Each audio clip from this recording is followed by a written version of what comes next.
Trauma du Bastard, wie ich mich selbst zurückerobert, was ist Hut los? Trauma ist ein Begriff, der heute in unserer Gesellschaft immer häufiger verwendet wird. Doch trotz dieser Vermutung Aufmerksamkeit bleibt das Thema für viele Menschen schwer greifbar. Traumata sind oft unsichtbar, aber ihre Auswirkungen können das tägliche Leben stark beeinflussen. Dieses Buch richtet sich an all jene, die tiefen, oft verborgenen Wunden in sich tragen und ihnen Weg zur Heilung suchen. Die Einleitung bietet ihnen ersten Einblick in die Bedeutung von Traumata und warum es wichtig ist, sich mit diesem Thema auseinanderzusetzen. Viel Betroffene wissen nicht, dass die Schmerzen und Probleme, die sie tagtäglich erleben, mit vergangenen traumatischen Erfahrungen zusammenhängen. Traumata manifestieren sich auf verschiedene Arten, psychisch, physisch und emotional, und sie können das Leben in vielerlei Hinsicht einschränken. Die Reise durch dieses Buch wird dir helfen, ein tieferes Verständnis dafür zu entwickeln, was Trauma wirklich ist und wie es dich beeinflusst. Wir werden uns nicht nur mit den Symptomen auseinandersetzen, sondern auch mit den Ursachen und den verschiedenen Möglichkeiten, Traumata zu erkennen und zu heilen. Ein Trauma zu erleben ist ein zutiefst persönlicher Prozess, und ebenso individuell sind die Wege, mit denen Menschen Heilung finden. Dieses Buch dient als Leitfaden auf deiner persönlichen Reise zur Selbstheilung. Die Bedeutung von Selbstversorgung und Selbstakzeptanz wird in den Mittelpunkt gestellt. Du wirst lernen, wie du achtsam mit dir selbst umgehst und dir die Zeit gibst, die du für deinen Heilungsprozess benötigst. Diese Einleitung ist der erste Schritt auf einem Weg zu mehr innerer Ruhe und Stark. Es wird ein Weg sein, der mit Schmerz beginnt, aber mit Hoffnung und Erneuerung endet. Grundwissen über Trauma. Trauma ist ein komplexes und vielschichtiges Thema, das tief in die psychologischen und physischen Bereich des menschlichen Erlebens eingreift. Es gibt keine einfache oder universelle Definition von Trauma, da es sowohl individuell als auch kollektiv erfahren werden kann. Für die meisten Menschen ist Trauma ein tiefgreifendes, oft überwältigendes Ereignis, das die Fähigkeit beeinträchtigt, auf normale Weise zu funktionieren. Dieses Kapitel soll grundlegendes Wissen über das Wesen von Traumata vermitteln und ihnen ersten Einblick in die verschiedenen Formen von Traumata und deren Auswirkungen geben. Was ist ein Trauma? Trauma kann als eine tiefseelische Verletzung definiert werden, die durch ein überwältigendes Ereignis oder eine Serie von Ereignissen ausgelöst wird. Es ist eine Reaktion auf eine extreme Bedrohung oder Stresssituation, die üblichen Bewältigungsmechanismen des Menschen überfordert. Wenn ein Mensch mit einem Ereignis konfrontiert wird, das seine psychische oder physische Integrität gefährdet, kann dies zu einem Trauma führen. Das Besondere an einem Trauma ist, dass es nicht nur den Moment des Erlebnisses betrifft, sondern oft langfristig Auswirkungen auf den Betroffenen hat. Trauma hinterlässt Spuren, die über Jahre oder sogar Jahrzehnte bestehen bleiben können. Die Symptome sind vielfältig und können sich sowohl auf die psychische Gesundheit wie Depressionen, Angstzustand, als auch auf den Körper, wie chronische Schmerzen, Schlafstörungen, auswirken. Trauma unterscheidet sich von gewöhnlichen Stressreaktionen durch seine Intensität und die Unfähigkeit des Individuums, das Erlebt zu verarbeiten und zu bewältigen. Ein traumatisches Ereignis kann das Gefühl der Kontrolle über das eigene Leben zerstören und zu einem Zustand von Hilflosigkeit und Verzweiflung führen. Warend manch Menschen ein traumatisches Erlebnis relativ schnell verarbeiten können. Tragen an der die emotionalen Narben über lang Zeit mit sich. Definition von Trauma. Im Kern ist ein Trauma eine tiefgreifende Reaktion auf eine Erfahrung, die das Nervensystem überfordert. Es ist eine Antwort auf eine Bedrohung, die so intensiv ist, dass das Gehirn in ihnen Überlebensmodus übergeht. In dieser Phase schaltet der Körper auf Kampf,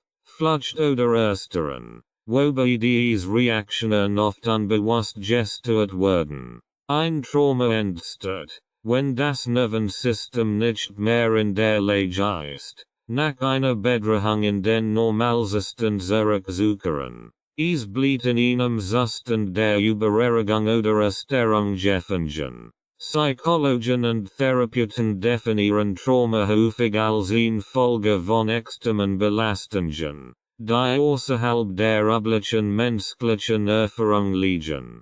Beispiel hierfür sind Naturkatastrophen, Schweranfall, körperlicher oder sexueller Missbrauch, Krieg oder der Verlust eines geliebten Menschen. Doch auch weniger offensichtliche Ereignisse können traumatisch wirken, wie zum Beispiel emotionell Vernachlässigung in der Kindheit oder chronische Stresssituationen im Alltag.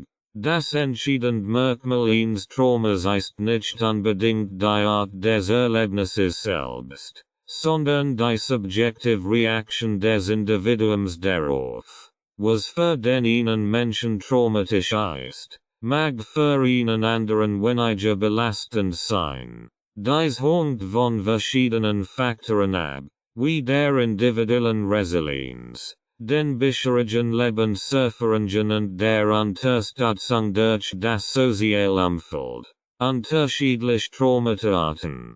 Trauma ist ein vielseitiges und komplexes Phänomen, das auf verschiedene Arten und Weisen erlebt werden kann. Die Klassifikation von Traumata hilft dabei, die unterschiedlichen Formen besser zu verstehen und individuell angepasste Heilungsantworten zu entwickeln. Die Art des Traumas hängt nicht nur von der Art des auslösenden Ereignisses ab, sondern auch von der Dauer, Intensität und den individuellen psychischen und körperlichen Reaktionen des Betroffenen. In diesem Abschnitt werden die verschiedenen Traumata-Arten detailliert vorgestellt. Akutes Trauma. Akutes Trauma tritt infolge eines einzelnen überwältigenden Ereignisses auf. Dieses Ereignis ist meist unerwartet und von so intensiver Natur, dass es das Nervensystem überlastet und in extrem Stressreaktion hervorruft. Akute Traumata können zum Beispiel durch Schweranfall, Naturkatastrophen, körperliche Übergriff oder plötzlich Verlust von geliebten Menschen verursacht werden. Die Reaktion auf ein akutes Trauma ist oft sofort und heftig. Betroffen können Schock, intensive Angst, Hilflosigkeit oder Desorientierung empfinden. Die Symptome eines akuten Traumas können vielfältig sein und umfassen häufig Flashbacks, unwillkürliches Wiedererleben des traumatischen Ereignisses, Albtraum, Hypervigilanz, erhöhte Wachsamkeit und emotionelle Taubheit. Während viele Menschen nach einer solchen Erfahrung relativ schnell zur Normalität zurückkehren, kann ein akutes Trauma bei einigen zu langfristigen psychischen Problemen führen, wie etwa der posttraumatischen Belastungsstörung, PTBS. Chronisches Trauma. Chronisches Trauma entsteht durch wiederholt oder langanhaltend traumatische Erlebnis. Diese Art des Traumas kann über Wochen, Monate oder Jahre andauern und betrifft oft Menschen, die ständig belastenden Situationen ausgesetzt sind. Beispiel für chronische Traumata sind fortwährender emotionaler, körperlicher oder sexueller Missbrauch, häusliche Gewalt, Vernachlässigung in der Kindheit oder wiederholtes Mobbing. Die Auswirkungen von chronischem Trauma sind oft tiefgreifender als bei akutem Trauma, da der Körper und Geist kontinuierlich im Zustand der Alarmbereitschaft bleiben. Dies kann zu chronischer Angst, Depression, Schlafstörungen und einer dauerhaften Überregung des Nervensystems führen. Häufig entwickeln Menschen mit chronischem Trauma komplex Bewältigungsmechanismen, sich zu schützen, was jedoch langfristig zur Entfremdung von sich selbst und anderen führen kann. Beziehungen können gestet sein, und das Vertrauen in Mitmenschen und die Welt wird oft erheblich beeinträchtigt. Komplexes Trauma. Komplexes Trauma, auch als Entwicklungstrauma bezeichnet, entsteht in der Regel durch anhaltend traumatische Erfahrungen, die während der frühen Kindheit auftreten. Wenn das Nervensystem und die emotionelle Entwicklung des Kindes noch im Aufbau sind, es kann sich wiederholten Missbrauch, Vernachlässigung, emotionell oder körperlich gewollt handeln. Komplex Traumata beeinflussen nicht nur das Nervensystem, sondern auch die Art und Weise, wie ein Mensch die Welt wahrnimmt, Beziehungen aufbaut und mit Stress umgeht. Menschen, die in der Kindheit komplexen Traumata ausgesetzt waren, leiden oft unter tiefen Bindungsstörungen, Schwierigkeiten im Umgang mit Emotionen und einer beeinträchtigten Selbstregulation. Da das Trauma in einer Zeit erlebt wird, in der die Persönlichkeit noch formbar war, sind die Auswirkungen oft in allen Lebensbereichen spürbar. Die Heilung erfordert hier meist einen besonders behutsam und langwierigen therapeutischen Ansatz, der sowohl die emotionelle als auch die körperliche Ebene berücksichtigt. Secondaries oder vikarielles Trauma. Secondaries oder vikarielles Trauma betrifft Personen, die nicht direkt traumatischen Ereignissen ausgesetzt waren, sondern durch den intensiven Kontakt mit traumatisierten Menschen selbst eine Traumatisierung erfahren. Dies tritt oft bei Therapeuten, Pflegekräften, Ärzthelfern oder Familienmitgliedern von Traumapatienten auf. Die ständige Auseinandersetzung mit den traumatischen Geschichten und das Mitfallen können das Nervensystem überlasten und zu ordentlichen Symptomen führen wie bei direkt Betroffenen.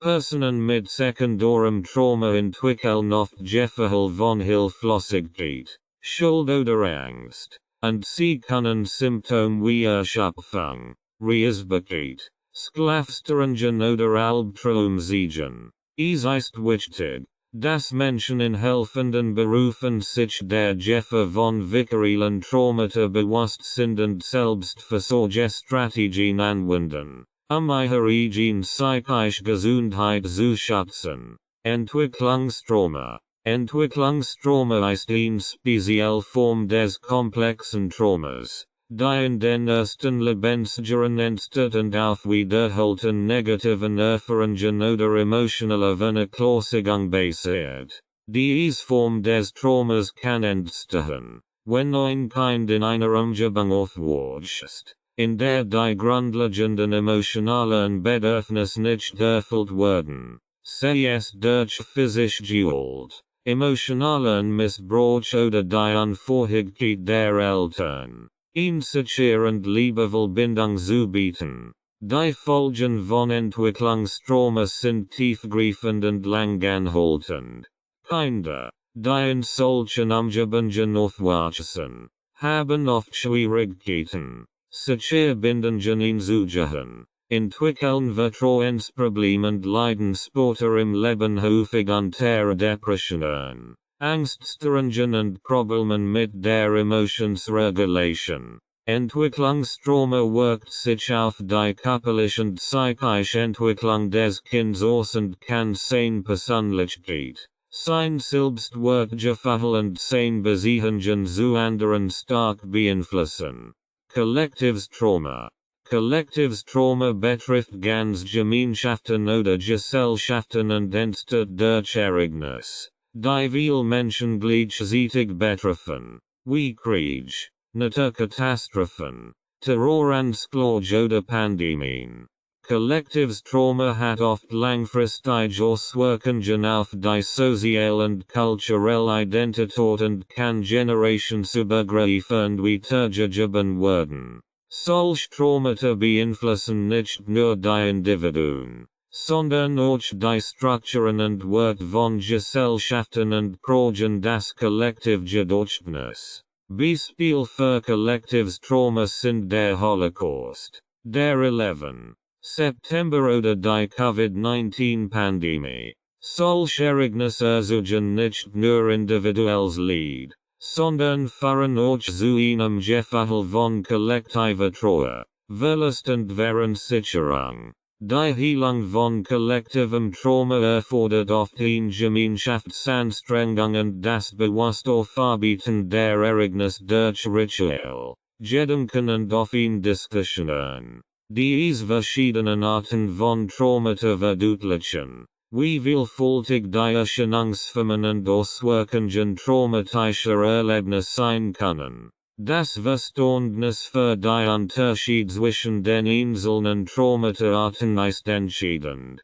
gezielt und wirksam Behandlungsstrategien zu entwickeln, die den individuellen Bedürfnissen der Betroffenen gerecht werden. Jedes Trauma ist einzigartig, und die Wege zur Heilung müssen genauso vielfältig und individuell sein wie die Traumata selbst. Ursachen und Formen von Traumata. Traumata entstehen durch ein Vielzahl von Ursachen, die sich in ihrem Ursprung und in ihrer Wirkung auf den Betroffenen unterscheiden. Im Wesentlichen handelt es sich bei einem Trauma eine Reaktion auf ein überwältigendes Erlebnis, das die Bewältigungsmechanismen des Individuums überfordert. Die Formen von Traumata sind vielfältig und können von akuten, einmaligen Ereignissen bis hin zu langanhaltenden, wiederholten Stresseren reichen. Besser zu verstehen,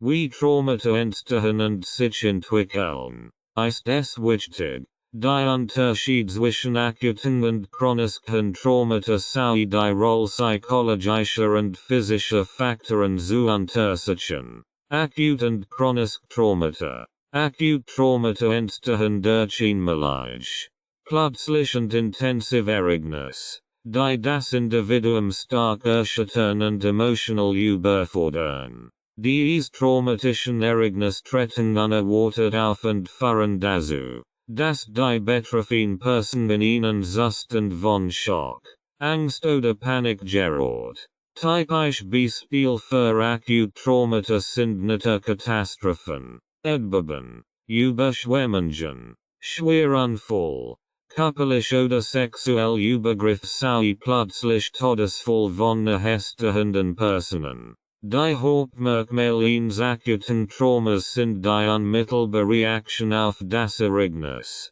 die oft mit intensiven Gefühlen von Hilflosigkeit und Kontrollverlust einhergeht. Betroffene erleben häufig Flashbacks oder Albträume, in denen sie das Ereignis wieder und wieder durchleben. Obwohl die Reaktionen auf ein akutes Trauma in der Regel unmittelbar und intensiv sind, können sie sich auch langfristig manifestieren und in einigen Fällen zu posttraumatischen Belastungsstörungen, PTBS, führen. Die Heilung von akuten Traumata erfordert oft gezielt therapeutische Interventionen, die sich auf die Verarbeitung des spezifischen Ereignisses konzentrieren.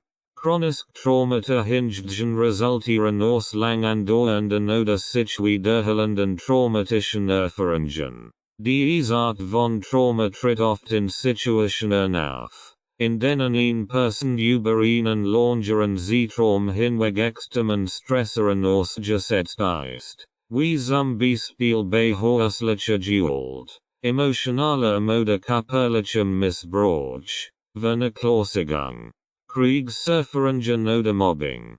Chronisch Traumata sind komplexer als akut Traumata, da sie sich über einen längeren Zeitraum entwickeln und tief in die Psyche der betroffenen Person eindringen. Menschen, die chronischen Traumata ausgesetzt sind, leben oft in einem ständigen Zustand von Angst und Unsicherheit, was zu einem anhaltenden Gefühl von Bedrohung und Hilflosigkeit führt. Im Gegensatz zu akuten Traumata, bei denen das Ereignis klar abgegrenzt und identifiziert werden kann, sind chronische Traumata subtiler und tief verwurzelter. Die Symptome können von ständiger Übererregung, Hypervigilanz, überemotionell Taubheit bis hin zu Schwierigkeiten in zwischenmenschlichen Beziehungen reichen. Chronische Traumata erfordern in der Regel eine intensive und langfristige Therapie, die sich auf die Wiederherstellung des Gefühls von Sicherheit und Kontrolle im Leben des Betroffenen konzentriert. Psychologische und physische Faktoren. Die Entstehung und Verarbeitung von Traumata wird sowohl von psychologischen als auch physischen Faktoren beeinflusst. Diese Faktoren bestimmen, wie stark ein Individuum auf ein traumatisches Ereignis reagiert und wie gut es in der Lage ist, das erlebt zu verarbeiten und zu bewältigen. Psychologische Faktoren beziehen sich auf die emotionalen und kognitiven Mechanismen, die beeinflussen, wie eine Person auf ein traumatisches Ereignis reagiert. Dazu gehören Resilienz, die Fähigkeit einer Person, sich nach einem traumatischen Ereignis zu erholen, hängt stark von ihrer Resilienz ab.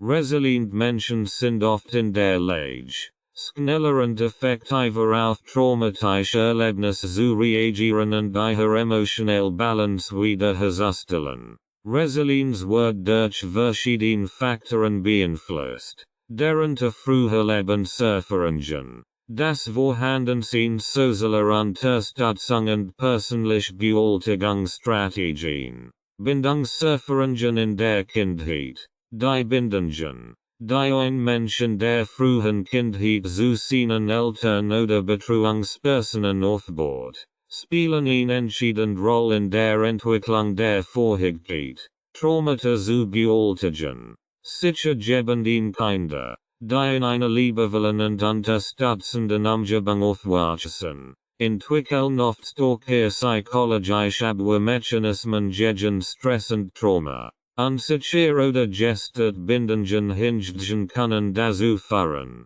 dass eine Person anfälliger für die Auswirkungen traumatischer Erlebnisse wird. Vorherige traumatische Erfahrungen. Menschen, die in der Vergangenheit bereits Traumata erlebt haben, sind häufig anfälliger für erneut traumatische Reaktionen. Dies liegt daran, dass das Nervensystem durch wiederholte Traumatisierungen in einem Zustand chronischer Übererregung gefangen bleiben kann, was die Bewältigung nur Stresseren erschwert. Physische Faktoren beeinflussen ebenfalls, wie ein Trauma erlebt und verarbeitet wird. Dazu gehören biologische Reaktionen auf Stress. Wenn eine Person ein traumatisches Ereignis erlebt, wird das autonome Nervensystem aktiviert, was zu einer Kampf, Flucht oder ersteren Reaktion führt.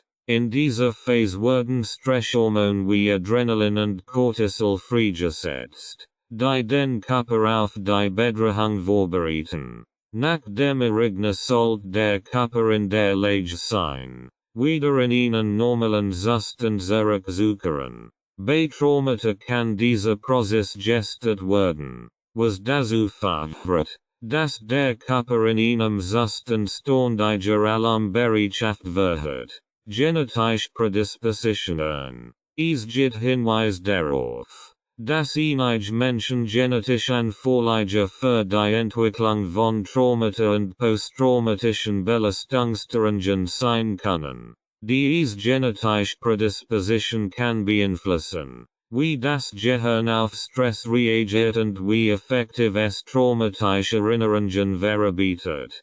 Körperliche Gesundheit. Der allgemeine Gesundheitszustand eines Individuums kann ebenfalls beeinflussen, wie es auf ein Trauma reagiert. Menschen, die bereits unter chronischen körperlichen Erkrankungen leiden, haben möglicherweise weniger Ressourcen, mit zusätzlichen Belastungen umzugehen, was sie anfälliger für die Entwicklung von Traumata macht. Die Kombination aus psychologischen und physischen Faktoren bestimmt letztlich, wie ein Mensch ein Trauma erlebt und wie gut in der Lage ist, sich davon zu erholen. Acute und chronisch Traumata unterschieden sich in ihrer Entstehung und ihren Auswirkungen, aber beide können das Leben eines Menschen tiefgreifend beeinflussen. Die Kenntnis dieser Faktoren ist entscheidend, individuell angepasst Heilungsantwort zu entwickeln.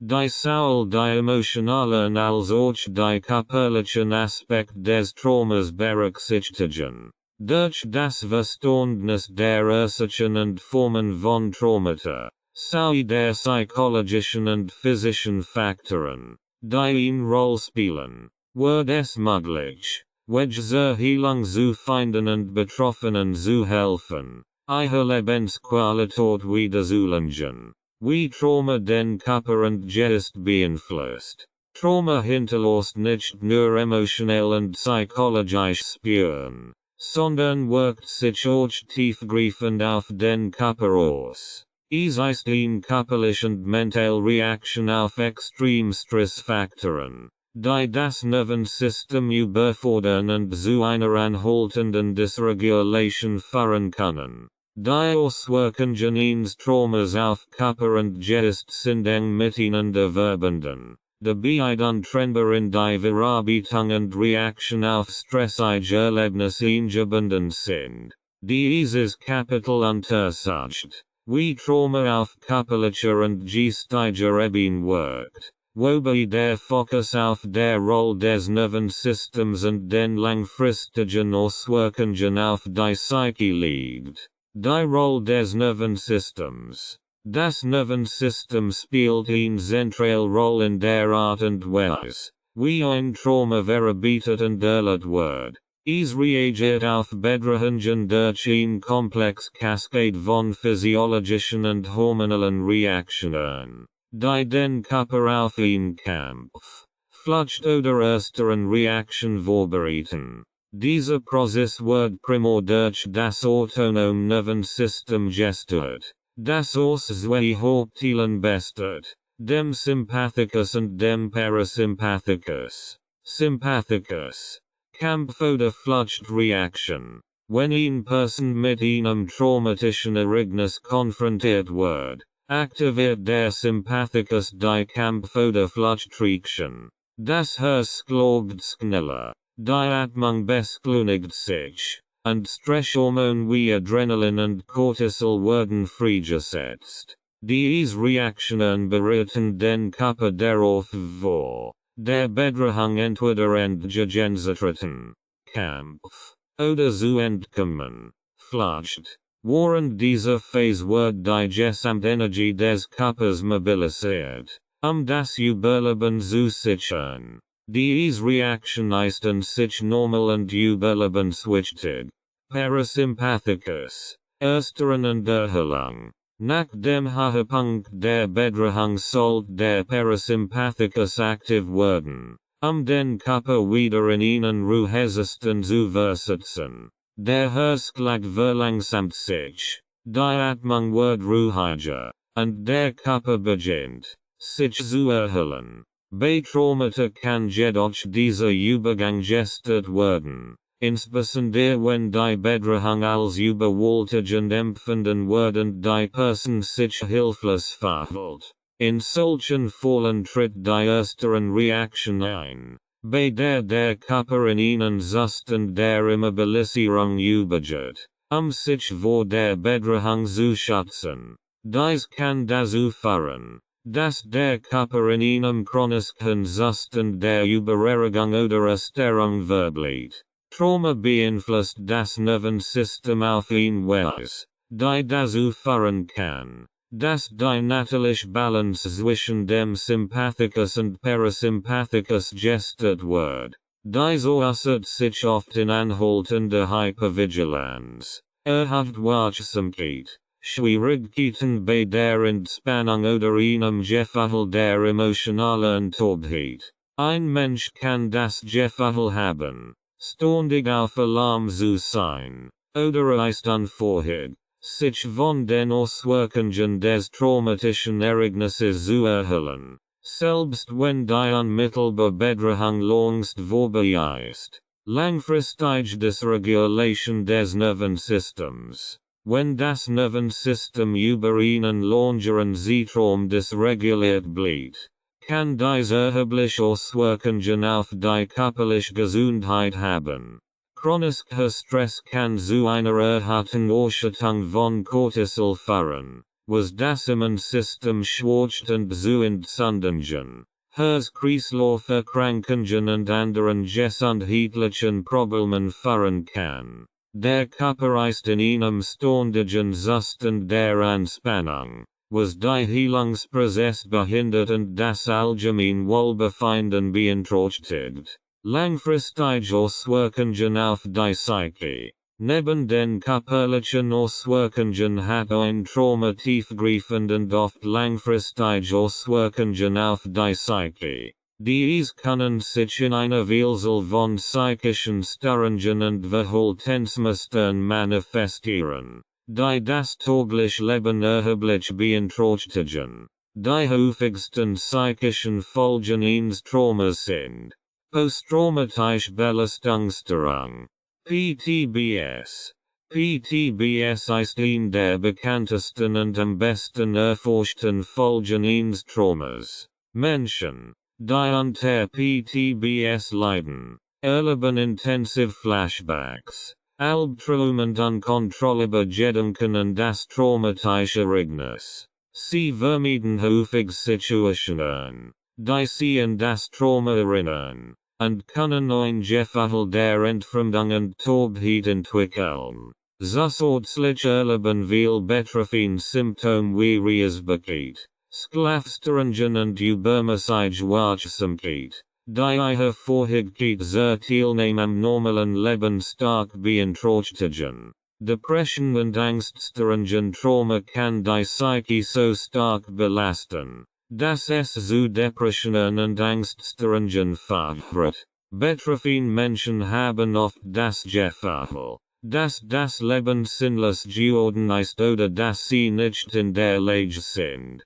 Freude zu empfinden. Sie kämpfen mit anhaltenden Gefühlen von Traurigkeit, Hoffnungslosigkeit und mangelndem Selbstwertgefühl. Die psychischen Störungen können auch durch die ständige Angst vor Wiederholung des traumatischen Erlebnisses verstärkt werden. Dissociation und emotionelle Taubheit. Viele Menschen, die ein Trauma erlebt haben, entwickeln Dissociativsymptome. Dies bedeutet, dass sie sich von ihrer Umgebung, ihren Gefühlen oder sogar ihrem Körper entfremdet fühlen. Dissociation ist ein Schutzmechanismus des Gehirns, sich von überwältigenden Emotionen zu distanzieren. Obwohl dies kurzfristig als Überlebensstrategie dient, kann es langfristig zu emotionaler Taubheit führen, bei der die Person Schwierigkeiten hat,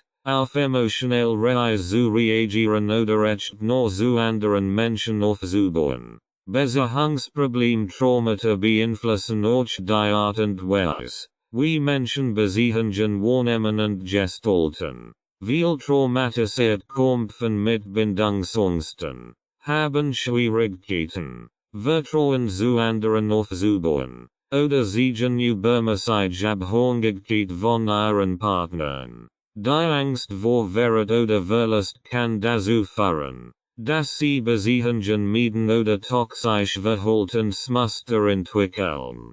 Dies kann sich Saul auf familiar als auch auf beruflich Beziehungen auswirken. Selbstverletzensverhalten und such traumatisiert Menschen neigen manchmal zu selbstverletzendem Verhalten oder entwickeln Abhängigkeiten, mit ihren emotionalen Schmerzen umzugehen. Alkohol- oder Drogenmissbrauch, Essstörungen oder andere riskant Verhaltensweisen können als Versuch gesehen werden, den unerträglichen inneren Zustand zu bewältigen oder die Erinnerungen an das Trauma zu betäuben. Neurobiologische Veränderungen Traumata können auch die Struktur und Funktionsweise des Gehirns verändern. Hirnschäden von traumatisierten Personen zeigen oft Veränderungen in Bereichen, die für die Emotionsregulation, das Gedächtnis und die Entscheidungsfindung verantwortlich sind. Der Hippocampus, der eine Schlüsselrolle im Gedächtnis und in der Verarbeitung von Gefühlen spielt, kann bei traumatisierten Personen geschädigt sein. Dies erklärt, warum viele Betroffene Schwierigkeiten haben, ihre Emotionen zu kontrollieren oder traumatische Erinnerungen zu verarbeiten. Nu Therapieansatz. Die moderne Traumatherapie hat in den letzten Jahrzehnten enorm Fortschritt gemacht und bietet heute eine Vielzahl von Behandlungsmöglichkeiten, die auf die individuellen Bedürfnisse von traumatisierten Menschen zugeschnitten sind. Diese neuen Ansätze beruhen auf einem besseren Verständnis der neurobiologischen Mechanismen, die an Traumata beteiligt sind, sowie auf innovativen Methoden, die darauf abzielen, die Symptome zu lindern und langfristige Heilung zu fördern. Während früher die klassische Gesprächstherapie im Mittelpunkt stand, haben sich heute zahlreiche spezifische Therapieformen entwickelt, die besonders wirksam bei der Behandlung von Traumata sind. In diesem Abschnitt werfen wir einen Blick auf die aktuelle Landschaft der Traumatherapie und die effektivsten Ansätze, die heute zur Verfügung stehen. Traumatherapie heute. Die Traumatherapie hat sich von einem rein psychologischen Ansatz hin zu einem ganzheitlicheren Modell entwickelt, das sowohl den Körper als auch den Geist berücksichtigt. Diese Veränderung ist das Ergebnis neuer Erkenntnis über die Art und Weise, wie Trauma im Körper gespeichert wird und wie es die neurologischen Prozesse beeinflusst. Heute erkennen viele Therapeuten, dass Traumata nicht nur psychisch, sondern auch physisch sind und dass eine rein kognitive Therapie oft nicht ausreicht, tiefsitzend traumatische Erfahrungen zu verarbeiten. Daher beinhalten modern Therapieansatz oft körperorientiert und integrative Techniken, die das Nervensystem beruhigen und die Selbstregulierung fördern. Grundprinzipien der heutigen Traumatherapie. Sicherheit schaffen. Einer der ersten Schritte in der Traumatherapie ist es, ein Gefühl der Sicherheit für den Patienten zu schaffen. Dies geschieht durch den Aufbau einer vertrauensvollen therapeutischen Beziehung, in der sich der Patient geschützt und unterstützt fühlt. Sicherheit ist die Grundlage, auf der all weiteren therapeutischen Interventionen aufbauen.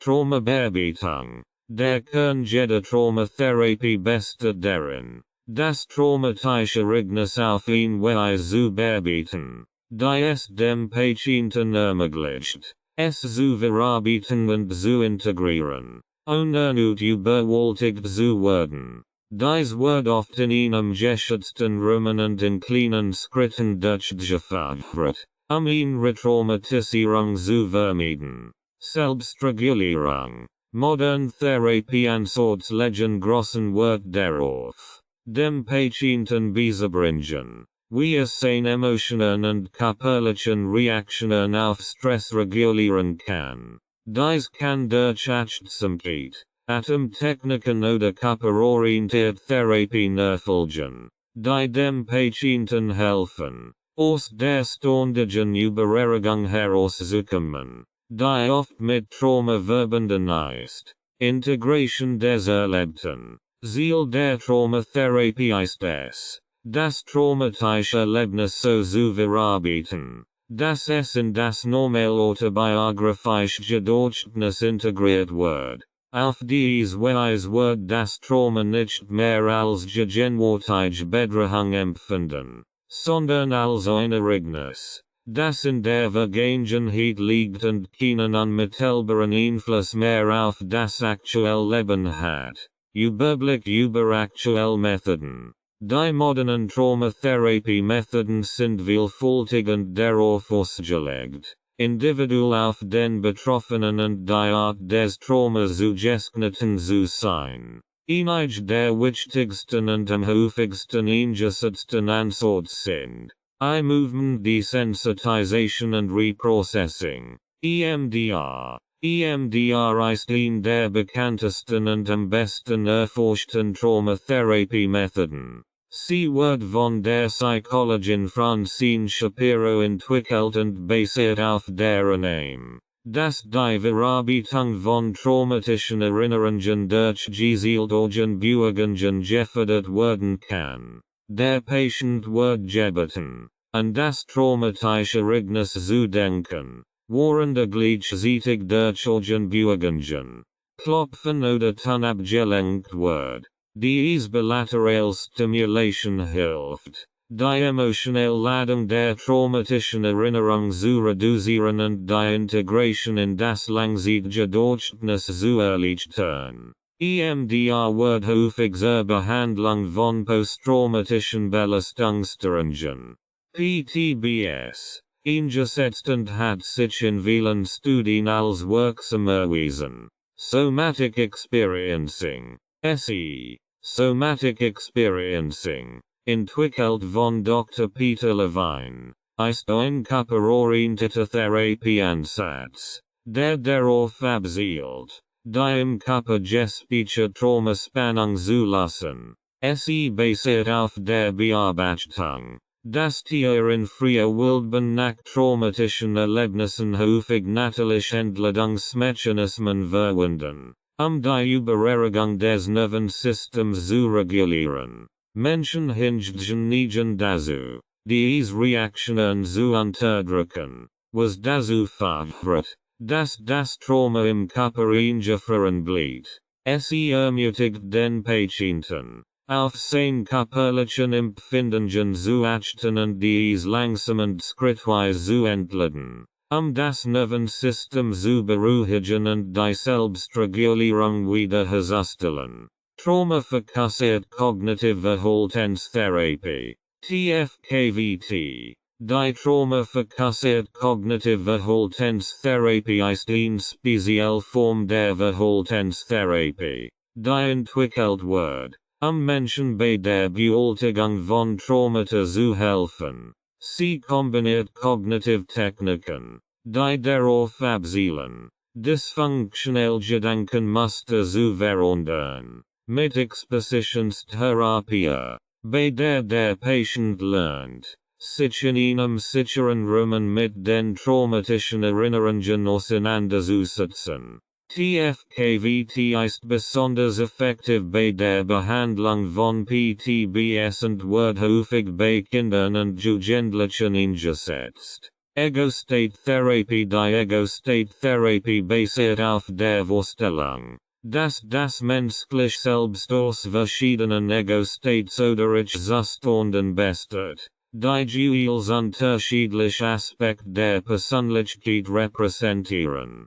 Ein Trauma kann dazu führen, dass bestimmte Ego-States abgespalten oder unterdrückt werden, was zu einem inneren Konflikt führt. In der Ego-State-Therapie lernt der Patient, diese verschiedenen Ego-States zu identifizieren und zu integrieren, so ein Gefühl von Ganzheit und Kohärenz wiederherzustellen. Narrative Expositionstherapie, NET. Die Narrative Expositionstherapie ist ein Ansatz, der ursprünglich zur Behandlung von Überlebenden von Gewalt und Kriegen entwickelt wird. Sie zielt darauf ab, die traumatischen Erlebnisse in kohärent Lebensgeschichte zu integrieren. Der Patient wird ermutigt, seine Lebensgeschichte in chronologischer Reihenfolge zu erzählen und dabei sowohl positiv als auch negative Erlebnisse zu berücksichtigen. Durch das Erzählen der Geschichte in einem geschützten Rahmen wird das Trauma in die Lebensgeschichte integriert und verliert seine überwältigende Kraft. Achtsamkeitsbasierte Therapie. Achtsamkeit ist ein integraler Bestandteil vieler moderner Traumatherapien. Durch die Praxis der Achtsamkeit lernen Patienten, im gegenwärtigen Moment zu bleiben und ihre Gedanken und Gefühle unerteilt wahrzunehmen. Dies kann besonders hilfreich sein, die Selbstregulierung zu fördern und einen gesunden Umgang mit stressigen oder traumatischen Erinnerungen zu entwickeln. Achtsamkeitsbasierte Stressreduktion, MBSR und Achtsamkeitsbasierte Cognitive Therapy, MBCT, sind zwei Gangeigensorts, die in der Traumatherapie Anwendung finden. Fazit: Die heutige Traumatherapie bietet eine Vielzahl von Methoden, die auf die individuellen Bedürfnisse und Traumata der Betroffenen zugeschnitten sind.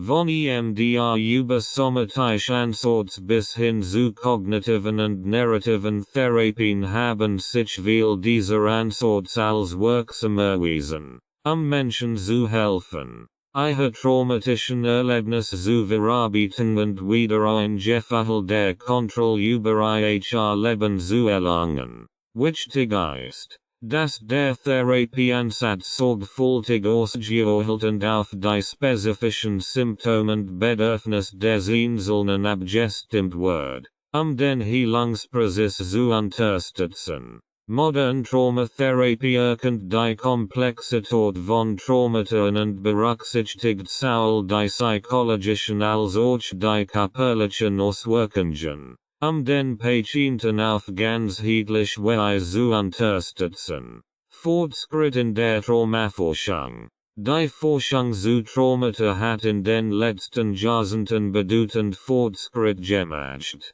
die das Verständnis über die Auswirkungen von Traumata auf Körper und Geist sowie über wirksame Behandlungsmethoden erheblich vertieft haben. Dank neuer Erkenntnis aus der Neurowissenschaft, Psychologie und der somatischen Forschung konnten die Mechanismen, durch die Traumata entstehen und verarbeitet werden, besser erfasst und new, effektiv Therapieansatz entwickelt werden. Dies Fortschritt haben es ermöglicht, die Behandlungsansatz für traumatisierte Menschen zu verbessern und gezielter auf die individuellen Bedürfnisse der Betroffenen einzugehen. Fortschritt in der neurowissenschaftlichen Traumaforschung. In der größten Entdeckung der jüngeren Vergangenheit in der Traumaforschung ist das Verständnis der Rolle des Nervensystems und des Gehirns bei der Verarbeitung von Traumata.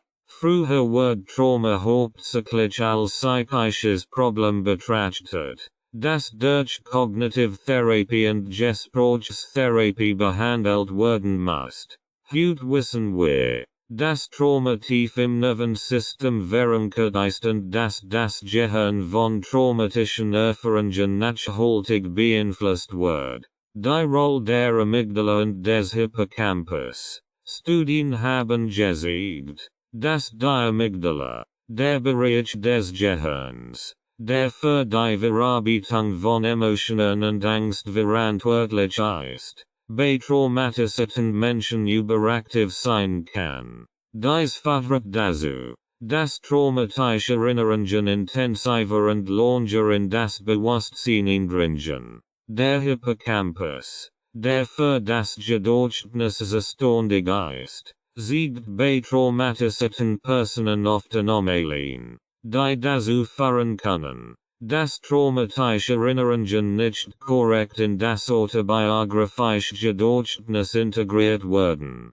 Dies Forschungsergebnis haben dazu beigetragen, Nuancen zu entwickeln, die nicht nur die kognitiven Aspekt von Trauma, sondern auch die neurobiologischen Veränderungen berücksichtigen. Die Polyvagaltheorie. Ein weiterer bedeutender Fortschritt in der Traumaforschung ist die Entwicklung der Polyvagaltheorie durch Dr. Stephen Porges. Diese Theorie beschreibt, wie das autonome Nervensystem auf Bedrohungen reagiert und wie verschiedene neuronale Schaltkreise aktiviert werden, Schutzstrategien wie Kampf, Flucht oder Erstarren zu steuern. Die Polyvagaltheorie hat gezeigt, dass traumatisierte Menschen oft in einem Zustand chronischer Übererregung oder Erstarrung feststecken und dass die Regulierung des Nervensystems eine entscheidende Rolle bei der Heilung von Traumata spielt.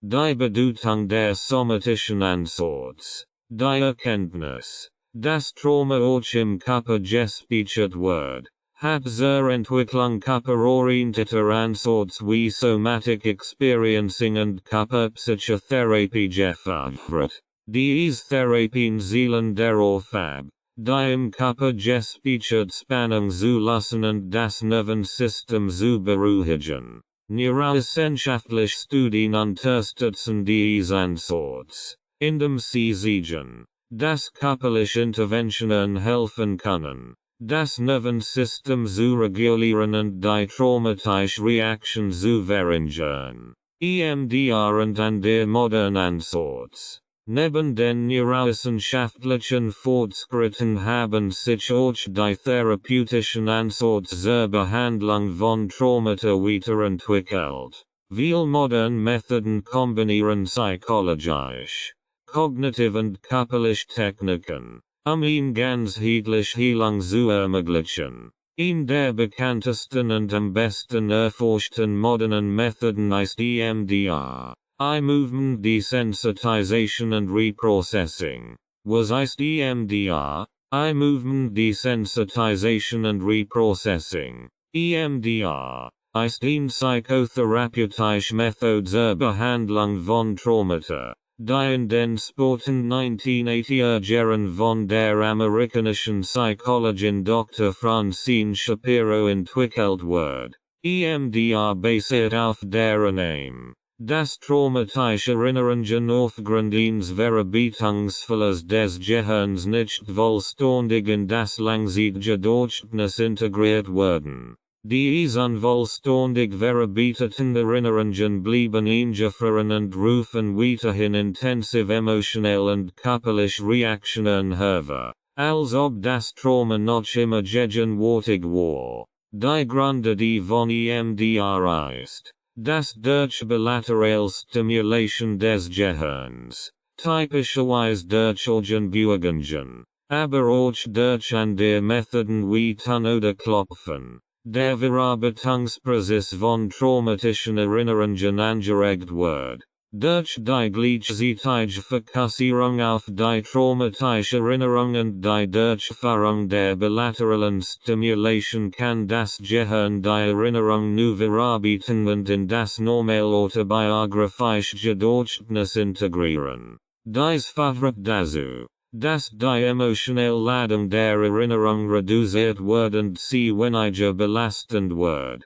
Wie funktioniert EMDR? Der EMDR-Prozess ist in mehrere Phasen unterteilt, die in einer strukturierten Sitzung durchgeführt werden. Eine typische EMDR-Therapie umfasst 8 Phasen. Analyse und Behandlungsplanung. Der Therapeut sammelt Informationen über die Lebensgeschichte des Patienten und identifiziert die traumatischen Erinnerungen, die im Zentrum der Behandlung stehen. Es wird ein Behandlungsplan entwickelt, der die spezifischen Bedürfnisse des Patienten berücksichtigt. Vorbereitung. Der Therapeut bereitet den Patienten auf den EMDR-Prozess vor, indem erklärt, wie die Therapie abläuft, und im Techniken zur Selbstberuhigung vermittelt. Die während der Sitzung und zwischen den Sitzungen angewendet werden können.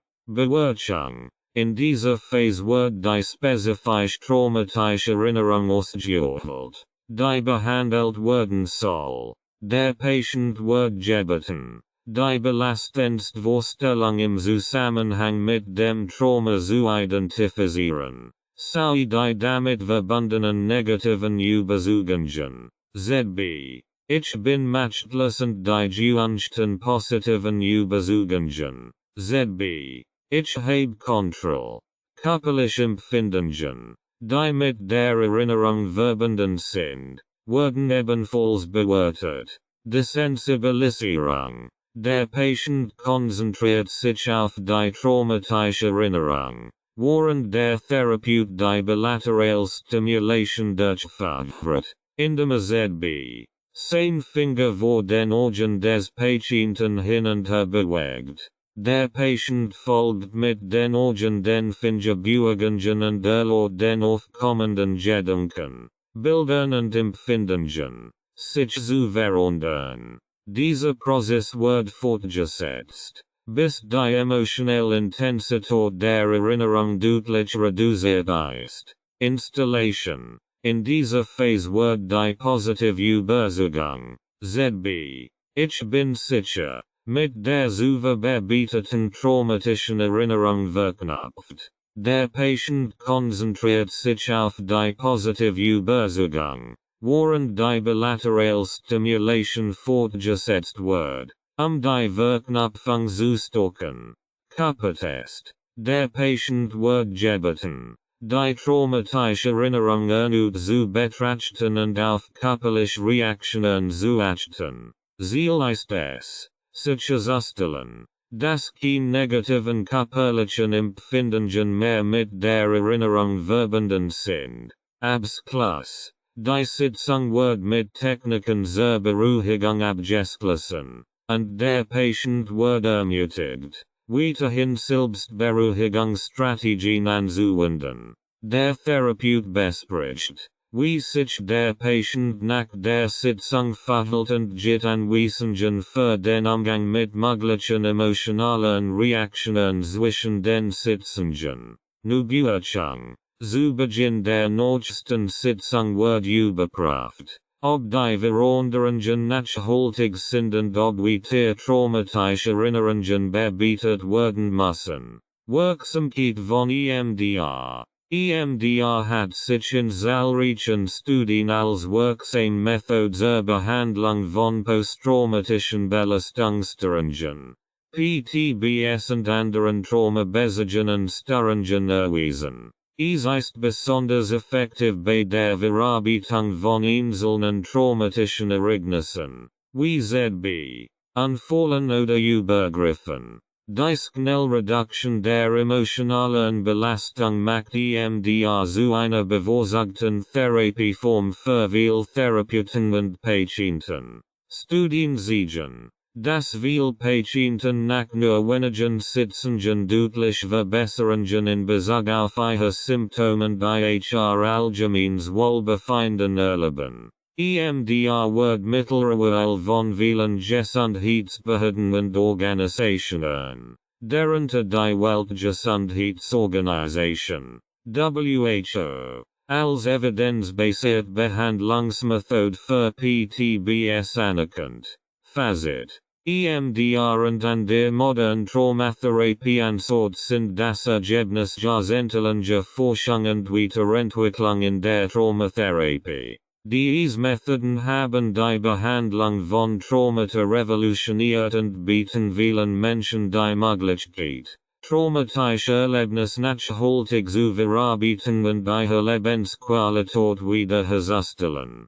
Dank der Fortschritt in der Traumaforschung können Therapeuten heute gezielter und wirksamer auf die individuellen Bedürfnisse traumatisierter Menschen eingehen und ihnen dabei helfen, ihre traumatischen Erinnerungen zu behalten. Weiter innovative Therapieformen. Neben EMDR und den bereits etablierten Methoden gibt es in der modernen Traumatherapie ein Reihe weiterer innovativer Ansätze, die ebenfalls vielversprechend Ergebnis bei der Behandlung von Traumata zeigen. Diese Methoden gehen oft über die traditionelle Psychotherapie hinaus und besiegen somatisch, kreativ und technologisch Element in den Heilungsprozess mit ein. Die Vielfalt dieser Therapieformen ermöglicht es, individuell auf die spezifischen Bedürfnisse der Betroffenen einzugehen und ihnen auf unterschiedlichen Ebenen zu helfen,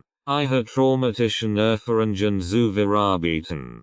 Somatic Experiencing, SE. Somatic Experiencing, SE. Word von Dr. Peter Levine entwickelt und basiert auf der Erkenntnis, das Trauma nicht nur im Gehirn, sondern auch im Körper gespeichert wird. Der Ansatz zielt darauf ab, die durch das Trauma im Körper eingefrorene Energie allmählich zu lassen und das Nervensystem zu beruhigen. Dies wird durch die Arbeit mit den körperlichen Empfindungen des Patienten erreicht, wobei der Fokus auf der langsamen und achtsamen Entladung von Spannungen liegt, die durch das Trauma entstanden sind. Sie unterscheidet sich von vielen anderen Therapieformen dadurch, dass es sich nicht direkt auf das traumatische Ereignis konzentriert, sondern auf die körperlichen Reaktionen, die es hervorgerufen hat. Der Therapeut hilft dem Patienten, den Kontakt zu den eigenen körperlichen Empfindungen wiederherzustellen und diese Überwältigung zu regulieren. Auf diese Weise wird das Nervensystem allmählich aus dem Zustand der Übererregung befreit, und die Selbstheilungskraft des Körpers kann aktiviert werden. Es ist besonders nützlich bei der Behandlung von körperlichen Symptomen, die oft mit Traumata einhergehen, wie z.B. chronischen Schmerzen, Schlafstörungen oder Angstzuständen. Neurofeedback. Neurofeedback ist eine innovative, auf Technologie basierende Therapie, die darauf abzielt, die Gehirnaktivität zu regulieren und zu normalisieren. Diese Methode basiert auf der Idee, dass Traumata und Stress das Gehirn in einen dysfunktionalen Zustand versetzen können, was zu Symptomen wie Hypervigilanz, Schlafstörungen, Angst und Depression führen kann. Neurofeedback hilft dabei, das Gehirn umzustellen, indem es dem Patienten in Echtzeit Informationen über sein Gehirnwellenaktivität gibt. Während einer Neurofeedback-Sitzung wird der Patient an Elektroden angeschlossen, die Gehirnaktivität messen und auf einen Bildschirm übertragen. Der Patient erhält visuelles oder auditives Feedback, wenn sein Gehirn bestimmt Muster sieht, die auf Entspannung und Selbstregulation hinweisen. Durch regelmäßiges Training lernt das Gehirn, diese gessenden Muster zu stabilisieren, was langfristig zu einer Reduktion der traumabedingten Symptome führen kann. Neurofeedback ist besonders effektiv bei der Behandlung von PTBS und kann auch bei Angststörungen und Depressionen eingesetzt werden. Trauma-fokussierte Hypnotherapie. Trauma-fokussierte Hypnotherapie kombiniert die klassische Hypnose mit modernen traumatherapeutischen Ansätzen, tiefsitzend traumatische Erinnerungen zu verarbeiten. Hypnotherapie nutzt den transoordentlichen Zustand des Patienten, den Zugang zu unbewussten Erinnerungen und Emotionen zu erleichtern. Während der Hypnosesitzung wird der Patient in einen entspannten, fokussierten Zustand versetzt, der es ihm ermöglicht, sich auf traumatische Erlebnisse zu konzentrieren, und von den damit verbundenen Emotionen überwältigt zu werden. Die Hypnotherapie bietet eine sichere Umgebung, in der Patient unter Anleitung des Therapeuten schwierige Erinnerungen bearbeiten und neu interpretieren kann. Diese Technik kann besonders hilfreich sein, tief verwurzelte traumatische Erfahrungen zu integrieren und emotionell Blockaden zu lassen, die sich oft unbewusst auf das tägliche Leben auswirken. Durch die gezielte Arbeit mit dem Unterbewusstsein kann Hypnotherapie eine schnellere und effektive Verarbeitung von Traumata ermöglichen als herkömmliche Gesprächstherapien. Prolonged Exposure Therapy, PEI. Die Prolonged Exposure Therapy, PEI, ist eine spezifische Form der Verhaltenstherapie, die entwickelt wird, PTBS zu behandeln.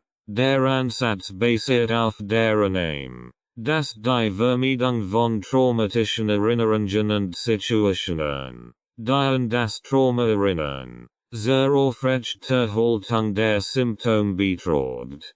PEI hilft Patienten, sich wiederholend kontrolliert den Erinnerungen an das Trauma zu stellen, bis die emotionelle Reaktion darauf nachlässt. In einer typischen PEI-Sitzung erzählt der Patient das traumatische Ereignis in detaillierter Weise immer wieder, während der Therapeutin durch den Prozess fortschreitend ihm hilft, die damit verbundenen Angst und Emotionen zu verarbeiten. Durch die wiederholte Exposition gegenüber den Erinnerungen kann der Patient lernen, dass diese Gedanken und Erinnerungen keine reelle Bedrohung mehr darstellen. PEI hat sich in der Behandlung von PTBS als sehr effektiv erwiesen, erfordert jedoch viel Mut und Engagement seitens des Patienten, da die direkte Auseinandersetzung mit dem Trauma oft emotionelle Herausforderungen mit sich bringt. EMDR-basiertes Virtual Reality Therapy, VRET. In der neuesten Entwicklungen in der Traumatherapie ist die Kombination von Virtual Reality, VR, mit EMDR ordentlichen Techniken. Virtual Reality Exposure Therapy, VRET, nutzt computergenerierte Umgebungen, Patienten in sicher, aber realistische Simulationen traumatischer Erlebnisse zu versetzen. Dies ermöglicht es ihnen, sich den Erinnerungen und Auslösern in einer kontrollierten und sicheren Umgebung zu stellen. In Kombination mit EMDR-Techniken kann die VR-Therapie dazu beitragen, die bilaterale Stimulation zu intensivieren und die Verarbeitung traumatischer Erinnerungen zu unterstützen. Patienten erleben ihre traumatischen Erinnerungen in einer immersiven VR-Umgebung und folgen gleichzeitig den Anweisungen des Therapeuten, die emotionelle Reaktion zu desensibilisieren. Diese Methode ist noch relativ neu, hat jedoch großes Potenzial, besonders bei der Behandlung von Traumaopfern, die Schwierigkeiten haben, sich auf traditionelle Expositionsmethoden einzulassen. Creative Therapien. Constant Music Therapy. Creative Therapien wie Constant Music Therapy bieten Menschen, die Schwierigkeiten haben, ihre traumatischen Erfahrungen verbal auszudrücken, eine Alternativmöglichkeit zur Verarbeitung. In der Kunsttherapie können Patienten durch das Schaffen von Kunstwerken wie Zeichnungen, Malerien oder Skulpturen ihre inneren Erfahrungen ausdrücken und verarbeiten. Dies hilft ihnen oft, gefährliche Erinnerungen auf ein nicht verbal Weise zu artikulieren, die sonst schwer zugänglich waren. Die Musiktherapie nutzt die heilende Kraft von Musik, emotionell Blockaden zu lassen und Traumata zu verarbeiten. Durch das Spielen von Instrumenten, das Hören bestimmter Musikstück oder das Singen können Patienten emotionell Spannungen erbauen und sich wieder mit positiven Emotionen verbinden.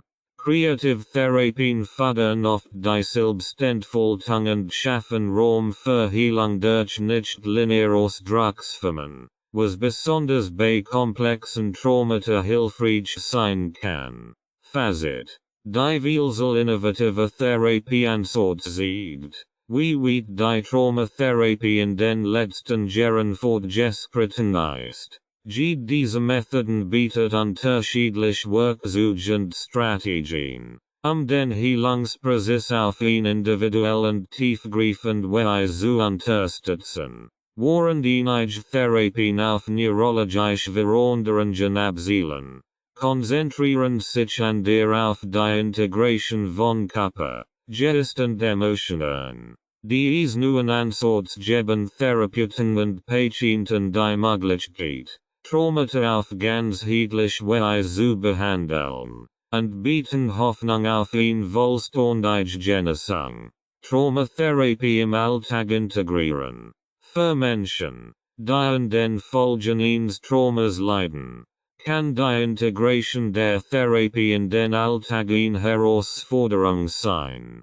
Therapie ist oft ein geschützter Raum, in dem traumatische Erfahrungen sicher bearbeitet werden können, aber der Alltag bringt oft unerwartet Auslöser und Stressoren mit sich, die es erschweren, den Heilungsprozess fortzusetzen. Die Integration der Traumatherapie in den Alltag ist jedoch entscheidend, langfristige Heilung und Stabilität zu erreichen. Es geht darum, Strategien zu entwickeln, die es ermöglichen, mit den Symptomen umzugehen, emotionell Balance zu finden und den eigenen Heilungsprozess auch außerhalb des therapeutischen Rahmens fortzusetzen. Alltagsstrategien zur Heilung. Die Heilung von Traumata erfordert nicht nur gezielt therapeutische Interventionen, sondern auch die Entwicklung von Strategien, die im Alltag angewendet werden können, Stress zu bewältigen und das Nervensystem zu beruhigen. Diese Alltagsstrategien sind oft einfach, aber wirkungsvoll Praktiken, die dabei helfen, die Verbindung zwischen Körper und Geist zu stärken und die Selbstregulierung zu fördern. Achtsamkeitspraxis. Achtsamkeit ist eine der effektivsten Strategien, im Alltag mit den Symptomen eines Traumas umzugehen. Die Praxis der Achtsamkeit bedeutet, den gegenwärtigen Moment bewusst wahrzunehmen, ohne zu bewerten oder zu verändern. Für traumatisierte Menschen kann Achtsamkeit eine wertvolle Methode sein, sich von den überwältigenden Emotionen und Gedanken zu distanzieren, die oft mit dem Trauma verbunden sind. Regelmäßig Achtsamkeit üben. Wie z.B. Atemmeditation oder Körperwahrnehmung üben Bodies kann helfen, das Nervensystem zu beruhigen und den Geist zu zentrieren. Tägliche Bewegung. Körperliche Aktivität ist eine Methode, die Stresshormone im Körper abzubauen und das Nervensystem zu regulieren. Regelmäßige Bewegung, sei es Yoga, Spazierengehen, Laufen oder Tanzen, kann dabei helfen, die im Körper gespeicherte Spannung zu lassen und das Gefühl von Kontrolle und Stärke wiederherzustellen. Besonders wichtig ist, dass die Bewegung früh beratet und nicht als Pflicht empfunden wird. Körperorientiert Übungen, die bewusst auf das Körpergefühl abzielen, wie Yoga oder Tai Chi, können besonders heilsam sein. Struktur und Routine. Für Menschen, die traumatische Erfahrungen gemacht haben, kann der Alltag oft chaotisch und unvorhersehbar wirken. Das Einfahren von Struktur und Routine kann helfen, ein Gefühl von Sicherheit und Kontrolle wiederzulegen. Dies kann durch einfache Gewohnheiten erreicht werden, wie z.B.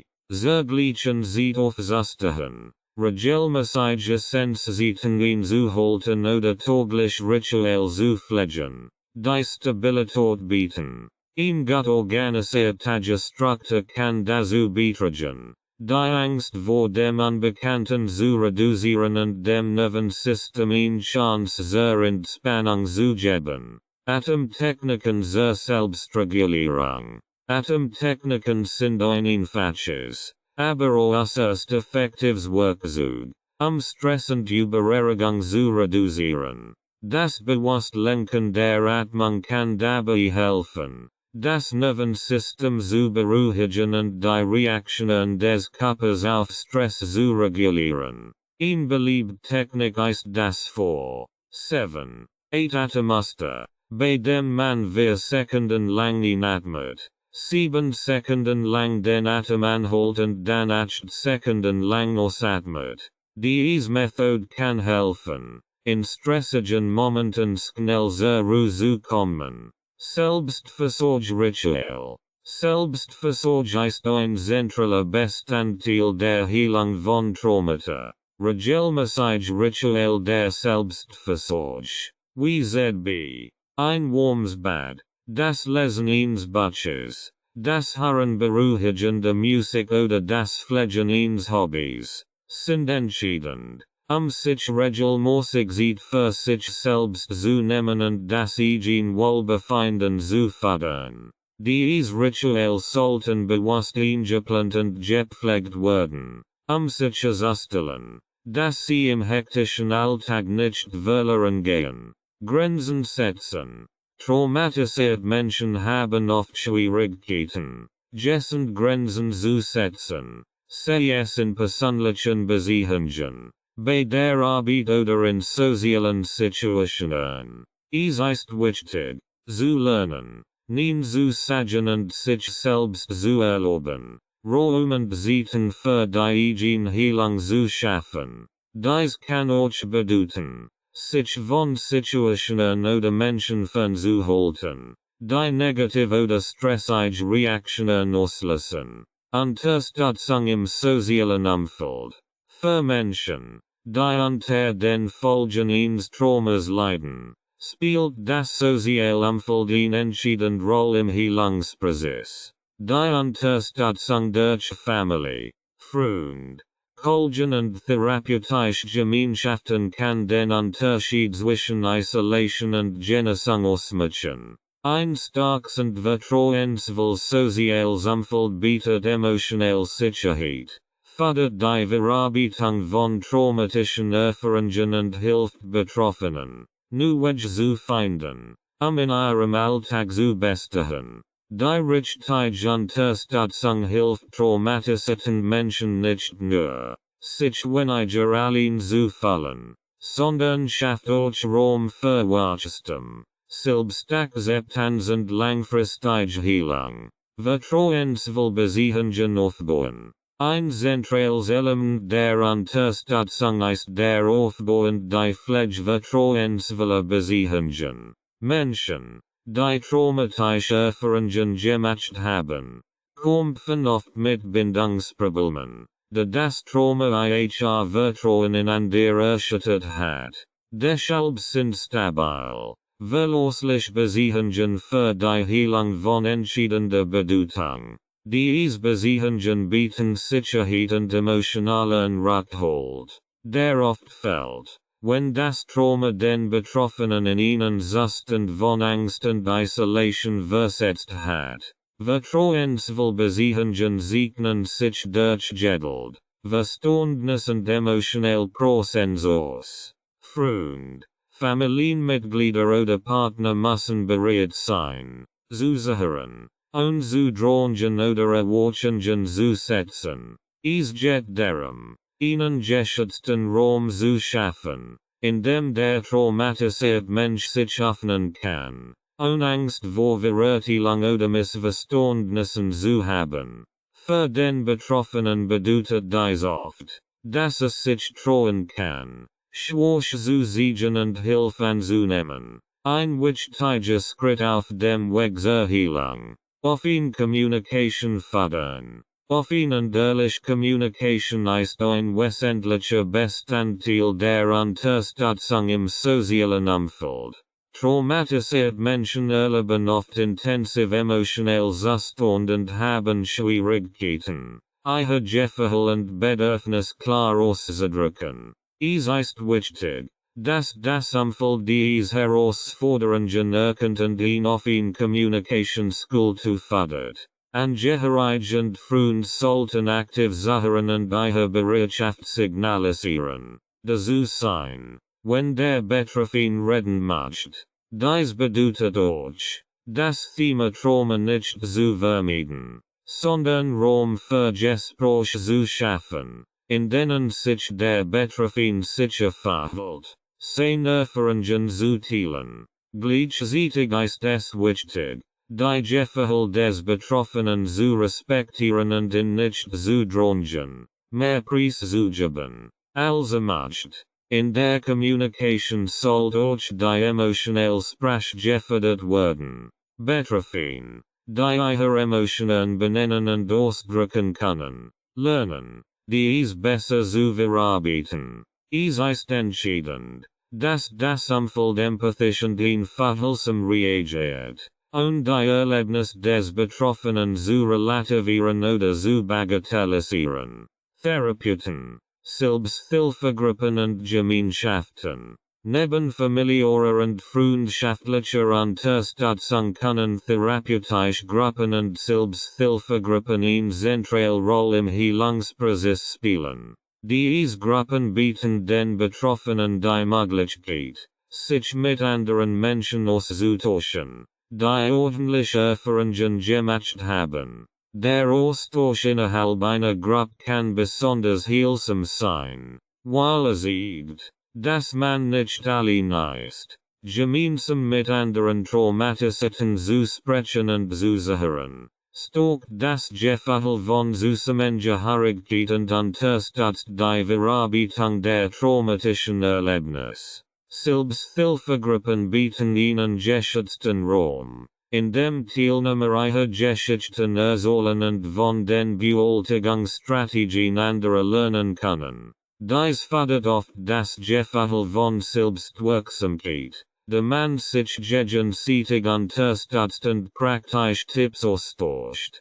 Therapeutische Gruppen sind besonders wertvoll, da sie unter Anleitung von ausgebildeten Fachkräften stattfinden und so eine strukturierte Aufarbeitung der traumatischen Erlebnisse ermöglichen. Bildung und Sensibilisierung des Umfelds. Ein weiterer wichtiger Aspekt der Unterstützung im sozialen Umfeld ist die Sensibilisierung der Angehörigen und Freunde für die Auswirkungen von Traumata. Oft ist das Umfeld unsicher, wie es dem Betroffenen am besten helfen kann, oder es versteht die Herausforderungen nicht, mit denen der Traumatisiert konfrontiert ist. Bildung und Aufklärung über Trauma können hier Abhilfe schaffen. Durch die Sensibilisierung für die Symptome und Verhaltensweisen, die durch ein Trauma ausgelöst werden,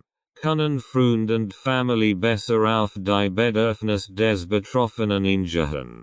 Dies kann durch Literatur, Gespräche mit Therapeuten oder den Besuch von Informationsveranstaltungen geschehen. Wenn das Umfeld versteht, das bestimmt Verhaltensweisen des Betroffenen, wie Rückzug, Reisbarkeit oder Angst, normal Reaktionen auf ein Trauma sind, kann es besser auf dies reagieren und den Betroffenen unterstützen. Unser zusätzlichen Druck oder Missverständnis zu ersuchen. Unterstützend Ritual und gemeinsame Aktivitäten.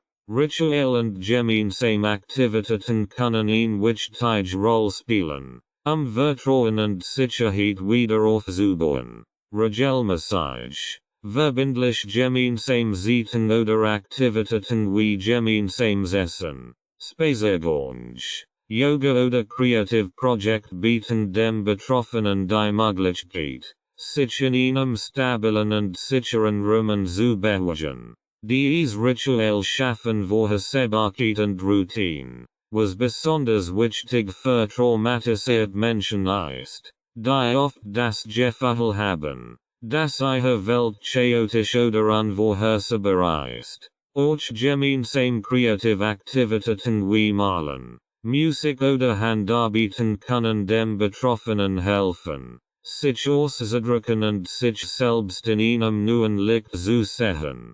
Kreativität bietet oft einen Zugang zu tief verwurzelten Emotionen und kann eine heilsame Form des Ausdrucks sein, insbesondere für Menschen, die Schwierigkeiten haben, ihr Gefühl verbal zu kommunizieren. Grenzen und Selbstschutz im sozialen Umfeld, so wichtig Unterstützung ist, müssen Angehörige und Freunde auch darauf achten, ihre eigenen Grenzen zu wahren. Traumatisierte Menschen brauchen oft intensive emotionelle Begleitung, was für das Umfeld belastend sein kann. Es ist wichtig, dass Unterstützer ihre eigenen Bedürfnisse nicht vernachlässigen und sich regelmäßig Zeit für Selbstversorgung nehmen. Selbstschutz bedeutet auch, dass Angehörige lernen, ihre eigenen Grenzen zu setzen und dem Betroffenen beizubringen, Verantwortung für seine eigene Heilung zu übernehmen. Es ist ein Balance zwischen emotionaler Verfügbarkeit und Selbstschutz, die oft im Lauf der Zeit und durch offene Kommunikation gefunden wird. Fazit: Die Unterstützung durch das soziale Umfeld ist ein essentieller Faktor im Heilungsprozess von traumatisierten Menschen. Vertrauensvoll Beziehungen, offene Kommunikation und Bildung des Umfelds schaffen die Grundlage für emotionelle Sicherheit und Stabilität. Gleichzeitig fördern therapeutische Gruppen und Selbsthilfegruppen den Austausch und das Gefühl der Zugehörigkeit. Unterstützend Rituale und Aktivitäten können dabei helfen, Routine und Freude in den Alltag des Betroffenen zu bringen. Doch auch das Umfeld muss lernen, seine eigenen Grenzen zu wahren und sich selbst zu schützen. Nur durch ein ausgewogenes und empathisches Unterstützungssystem kann der Heilungsprozess des Betroffenen langfristig erfolgreich sein. Selbstversorgend Resilienz stärken. Selbstversorgend Resilienz sind wesentlich Komponenten der Heilung von traumatischen Erlebnissen. Menschen, die Traumata erfahren haben, stehen vor der Herausforderung, ihre emotionalen und körperlichen Ressourcen wieder aufzubauen und sich auf die langfristige Bewältigung des Traumas zu konzentrieren. Selbstversorgung ist der bewusste AKT, für das eigene körperlich, emotionell und geistig Wohlbefinden zu sorgen, während Resilienz die Fähigkeit beskriegt, trotz Widrigkeiten zu wachsen und sich zu erholen. Beide Konzepte spielen eine zentrale Rolle dabei, die emotionelle Widerstandskraft zu stärken und eine nachhaltige Heilung zu fördern. Aufbau emotionaler Widerstandskraft. Emotionelle Widerstandskraft oder Resilienz ist die Fähigkeit, nach belastenden Erlebnissen wie einem Trauma nicht nur zu überleben, sondern auch daran zu wachsen. Resilienz bedeutet, sich von Rückschlägen zu erholen, sich anzupassen und wieder in ihr Balance zu finden. Der Aufbau dieser Widerstandskraft ist ein aktiver Prozess, der durch gezielte Maßnahmen unterstützt werden kann. Akzeptanz und Selbstmitgefühl ein erster Schritt im Aufbau emotionaler Widerstandskraft besteht darin, die eigenen Gefühle und Erfahrungen anzukennen und sich selbst mit Mitgefühl zu begegnen.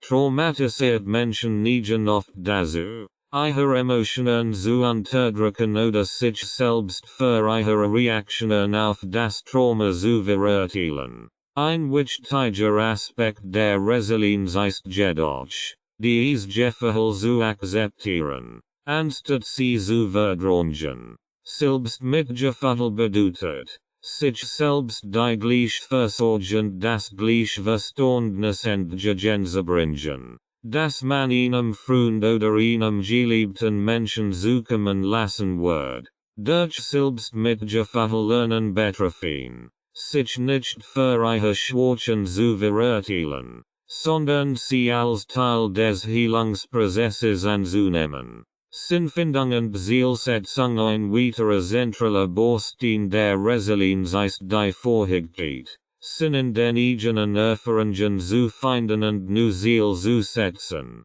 Traumatische Erlebnisse können das Gefühl von Kontrolle und Bedeutung im Leben zerstören. Der Wiederaufbau emotionaler Widerstandskraft erfordert. Das Betreffen ihrer Erfahrungen in einem neuen Licht sehen und Möglichkeiten finden, aus ihnen zu lernen und zu wachsen. Dies kann durch das Setzen von kleinen, erreichbaren Zielen geschehen, die das Gefühl von Selbstwirksamkeit stärken. Die Wiederentdeckung oder Neudefinition von Wertung und Sinn kann Betroffenen helfen, sich trotz des Traumas mit ihrem Leben zu verbinden und eine positive Perspektive zu entwickeln. Netzwerk von Unterstützung aufbauen. Resilienz wird auch durch die Qualität und Quantität der Unterstützung, die ein Mensch erholt, gestärkt. Der Aufbau eines stabilen Netzwerks aus Freunden,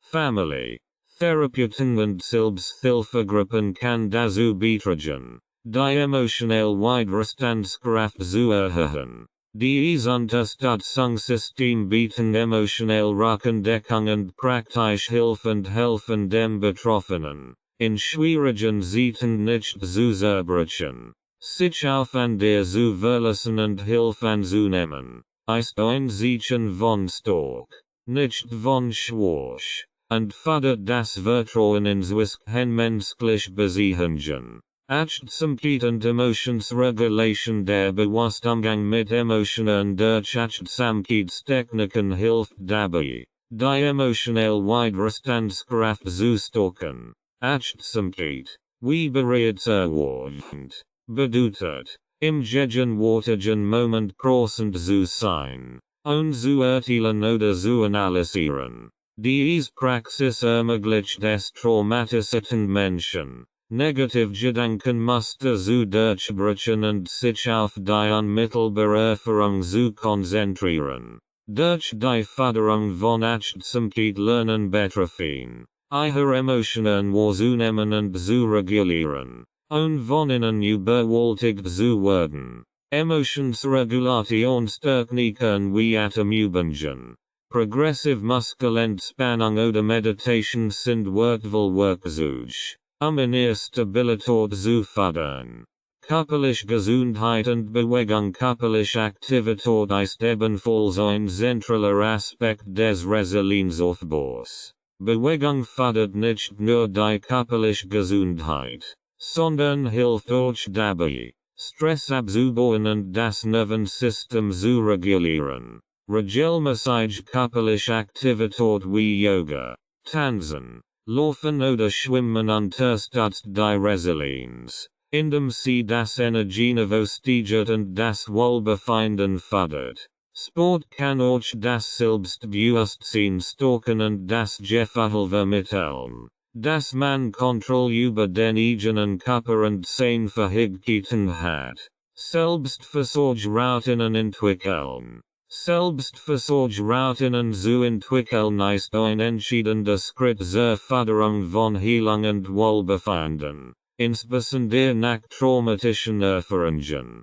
Selbstversorge bedeutet, sich bewusst Zeit für sich selbst zu nehmen, sowohl den Körper als auch den Geist zu nähren und zu pflegen. Routinen helfen dabei, Struktur zu schaffen, die beständig und vorhersehbar ist. Etwas, das vielen traumatisierten Menschen im Alltag fällt. Diese Routinen können ein Tiefquell der Stabilität sein und fördern langfristig die Resilienz. Also die Fähigkeit, schwierige Lebensumstände und Krisen zu bewältigen. Warum sind Selbstversorgerroutinen wichtig? Menschen, die ein Trauma erlebt haben, verlieren oft das Gefühl der Kontrolle über ihr eigenes Leben. Selbstversorgerroutinen bieten eine Möglichkeit, diese Kontrolle schrittweise zurückzugewinnen und eine sichere Grundlage zu schaffen,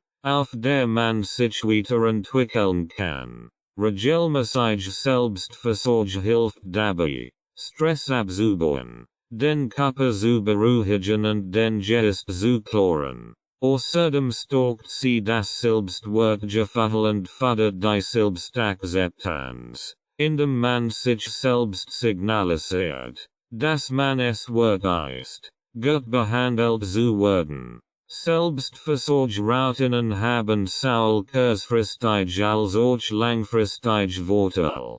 Kurzfristig helfen sie, Stress zu reduzieren und das Nervensystem zu beruhigen, indem sie Raum für Entspannung und Regeneration schaffen. Langfristig stärken sie die Resilienz und die emotionelle Widerstandskraft, die sie Gewohnheiten festigen, die auch in schwierigen Zeiten Stabilität bieten. Selbstversorgerinnen entwickeln. Schritt zur Umsetzung. Der Aufbau von Selbstversorgerinnen erfordert Planung und Reflexion. Es geht darum, bewusst Entscheidungen darüber zu treffen, wie man täglich auf sich selbst achtet und diese Entscheidungen in den Alltag zu integrieren. Hier sind einige Schritte, dessen Selbstversorgerinnen zu entwickeln. Bedürfnis erkennen und priorisieren. Der erste Schritt besteht darin, die eigenen Bedürfnisse zu erkennen. Was braucht man körperlich, emotional und mental, sich wohlzufühlen? Bedürfnisse können sich auf verschiedenen Bereichen des Lebens beziehen, wie Ernährung, Bewegung, Schlaf, soziale Verbindungen oder Kreativität. Es ist wichtig, sich regelmäßig Zeit zu nehmen, sich diese Fragen zu stellen und die eigenen Bedürfnisse bewusst zu reflektieren. Beispiel: Wie leicht stellst du fest, dass du in letzter Zeit wenig geschlafen hast und dich erschöpft fühlst? Dein Körper signalisiert dir, dass mehr Ruhe und Erholung braucht. Oder du merkst, dass du emotional ausgelaugt bist und nach Wegen suchst, wie du dir mehr Freude oder Entspannung verschaffen kannst.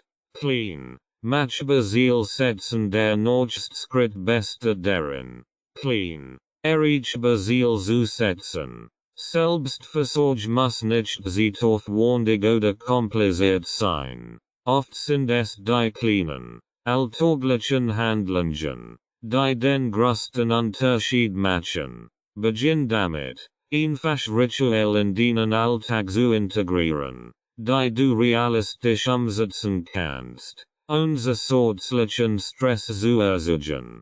Beispiel: anstatt zu versuchen, aufwendige Meditationspraxis einzuführen, beginn mit 5 Minuten achtsamen Atmens am Morgen. Oder nimm dir jeden Abend 15 Minuten Zeit, ein Buch zu lesen oder ein Tee zu genießen.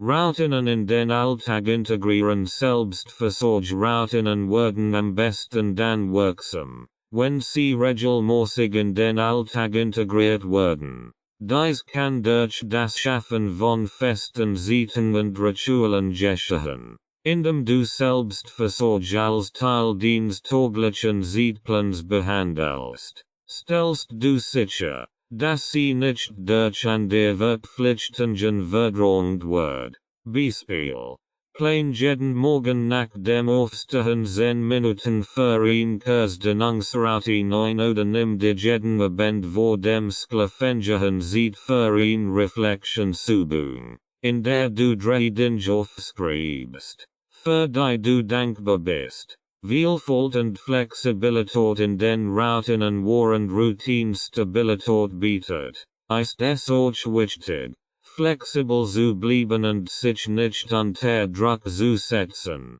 wenn sich die Bedürfnisse ändern. Selbstversorge sollte kein starrer Plan sein, sondern sich an das aktuelle Wohlbefinden und die Lebensumstände anpassen. Es kann hilfreich sein, mehr Selbstversorgeoptionen zu haben, aus denen du je nach Tagesform wählen kannst. Beispiel: wenn du dich an einem Tag müde fühlst. Kann ein spannendes oder ein kurzer Mittagsschlaf ein guter Selbstversorgungsmaßnahme sein. An einem anderen Tag, an dem du mehr Energie hast, könntest du dich für einen Spaziergang oder ein Yoga-Einheit entschieden. Grenzen setzen und respektieren ein wichtiger Aspekt der Selbstversorgung ist das Setzen von Grenzen. Dies bedeutet, nicht zu sagen, wenn du überfordert bist, und deine Zeit und Energie bewusst zu schätzen. Es ist wichtig, die eigenen Grenzen zu kennen und zu respektieren, Überlastung zu vermeiden. Beispiel, du könntest dir vornehmen, einmal pro Woche einen digitalfreien Abend einzuführen, an dem du keine E-Mails checkst oder soziale Medien nutzt, dich bewusst von externen Stressern abzugrenzen.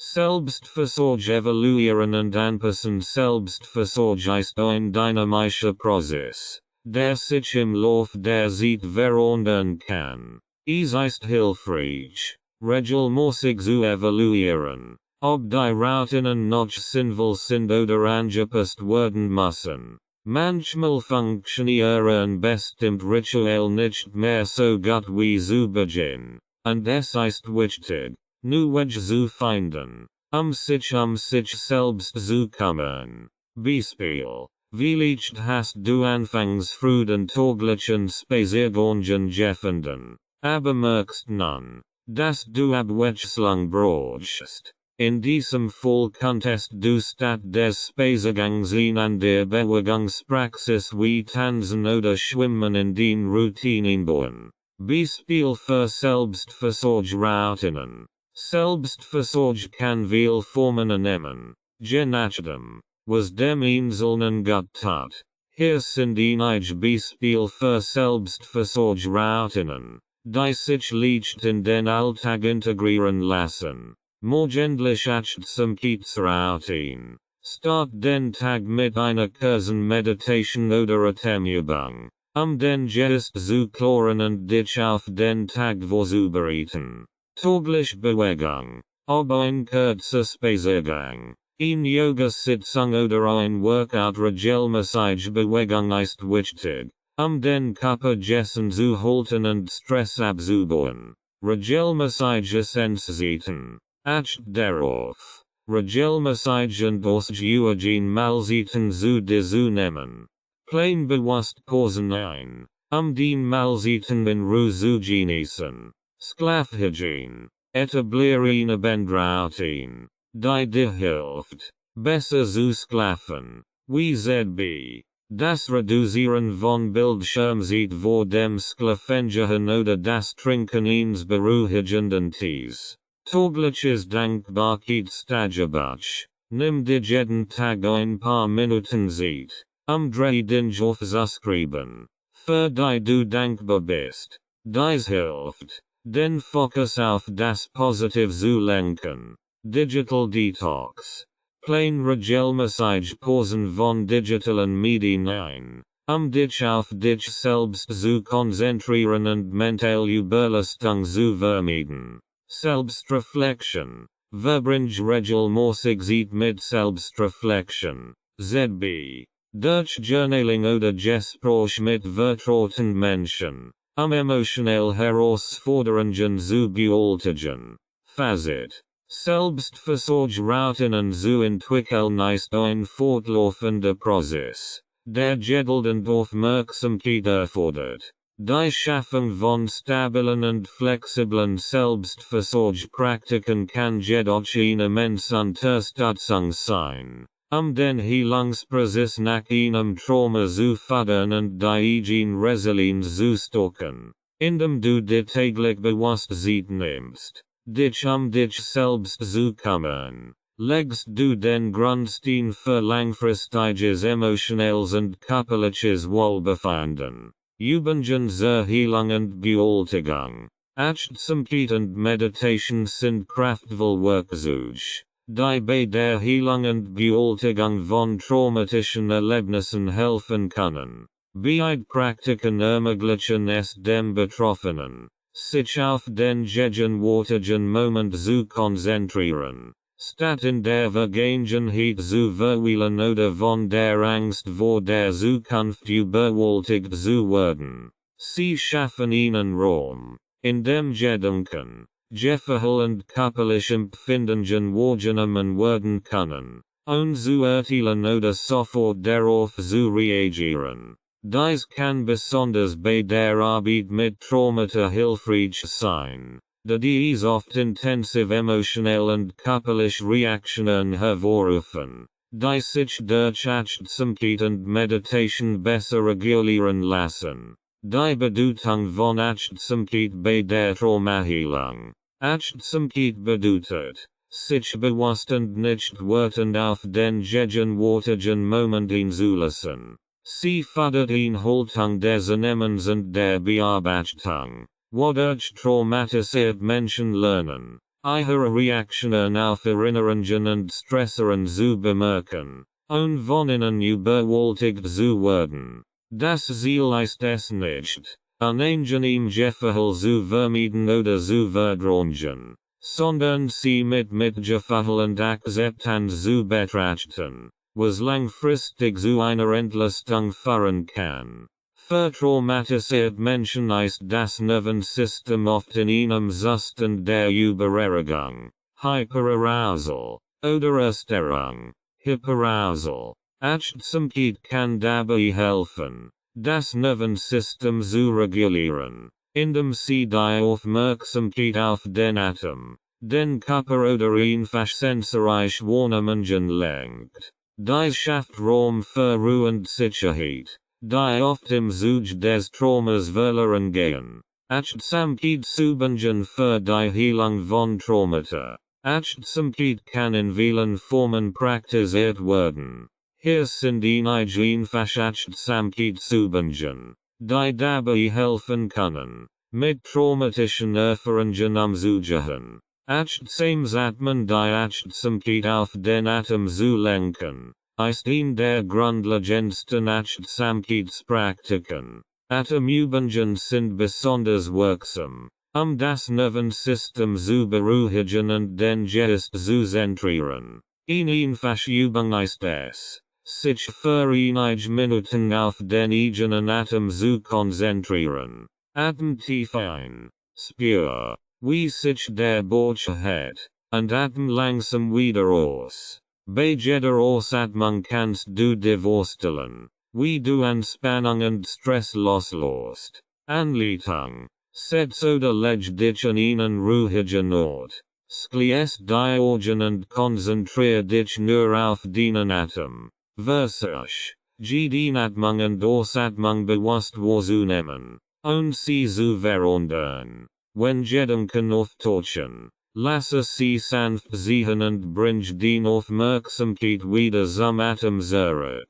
Bodyscan. Der Bodyscan ist eine Achtsamkeitspraxis, bei der du die Aufmerksamkeit systematisch auf verschiedene Teile deines Körpers richtest. Ziel ist es, die Empfindungen deinem Körper wahrzunehmen und zu beobachten, ohne sie zu bewerten. Der Bodyscan hilft dabei, sich mit dem eigenen Körper wieder zu verbinden, was nach einem Trauma oft gestet ist. Anleitung. Leg dich bequem hin und schließ die Augen. Beginn damit, die Aufmerksamkeit auf den Sehen zu lenken und spür, wie sie sich anfühlen. Wander dann langsam durch deinen Körper, von den Füßen über die Beine, den Bauch, den Rücken, die Arme, bis hin zum Kopf. Bei jedem Körperteil, auf den du die Aufmerksamkeit richtest, versuch einfach nur wahrzunehmen, wie es sich anfühlt, warm, kalt, entspannt oder angespannt, ohne zu versuchen, etwas zu verändern. Achtsame Bewegung. Achtsamkeit muss nicht nur im Sitzen oder Liegen praktiziert werden. Achtsame Bewegungen, wie zum Beispiel langsames Gehen oder Yoga, können dabei helfen, sich im eigenen Körper sicher zu fühlen. Dies Übungen fördern die körperlich Selbstwahrnehmung und helfen, Spannungen im Körper zu lassen. Anleitung. Beachtsamem Gehen konzentrierst du dich auf jeden Schritt. Nimm das Gefühl Fuß wahr, wie sie den Boden berühren, und die Bewegung deiner Beine, während du gehst. Versuch, dabei völlig präsent zu sein und jeden Schritt bewusst zu machen. Dies hilft, den Geist zu beruhigen und den Kontakt zum Körper zu stärken. Meditation zur Bewältigung von Traumata. Meditation ist eine Praxis, die darauf abzielt, den Geist zu beruhigen und eine Klarheit zu erlangen. Für traumatisierte Menschen kann Meditation besonders nützlich sein, ihn Distanz zu belastenden Gedanken und Emotionen zu schaffen und sich auf einen Zustand der inneren Ruhe zu lassen. Es gibt viele verschiedene Meditationsformen, die für die Arbeit mit Trauma hilfreich sein können. Gefährliche Meditationen sind eine großartige Möglichkeit für Menschen, die nur in der Meditation sind oder die Schwierigkeiten haben, sich zu konzentrieren. Bei gefährlichen Meditationen leitet ein Stimme den Meditierenden durch die Praxis, was helfen kann, den Geist zu fokussieren und eine Umgebung zu schaffen. Anleitung. Es gibt zahlreiche Apps und Online-Ressourcen, die gefährliche Meditationen anbieten. Wohlin Meditation, die speziell auf das Thema Heilung, Selbstversorgung oder Achtsamkeit ausgerichtet ist. Setz dich bequem hin, schließ die Augen und folge den Anweisungen der Stimme. Diese Meditationen können oft dabei helfen, schwierige Emotionen zu verarbeiten, indem sie eine beruhigende und unterstützende Atmosphäre schaffen. Loving Kindness Meditation, Metta Meditation, die Loving Kindness Meditation, auch Metta Meditation genannt, ist eine Praxis, die das Gefühl von Mitgefühl und Liebe für sich selbst und andere kultiviert. Sie ist besonders nützlich für traumatisierte Menschen, die Schwierigkeiten haben, Selbstliebe und Akzeptanz zu empfinden. Anleitung. Setz dich in eine bequeme Position und schließ die Augen. Beginn damit, dich selbst freundlich und liebevoll Wunsch zu schicken, wie zum Beispiel, mag ich glücklich sein, mag ich sicher sein, mag ich in Frieden leben, wiederhol dies Sorts einmal in deinem Kopf. Danach kannst du dies Wünschen an der Menschen richten, zusten geliebte Personen, dann bekannt, und schließlich auch an Menschen, mit denen du Schwierigkeiten hast. Dies hilft, Gefühl von Mitgefühl und Akzeptanz zu entwickeln und negative Emotionen zu mildern. Meditation.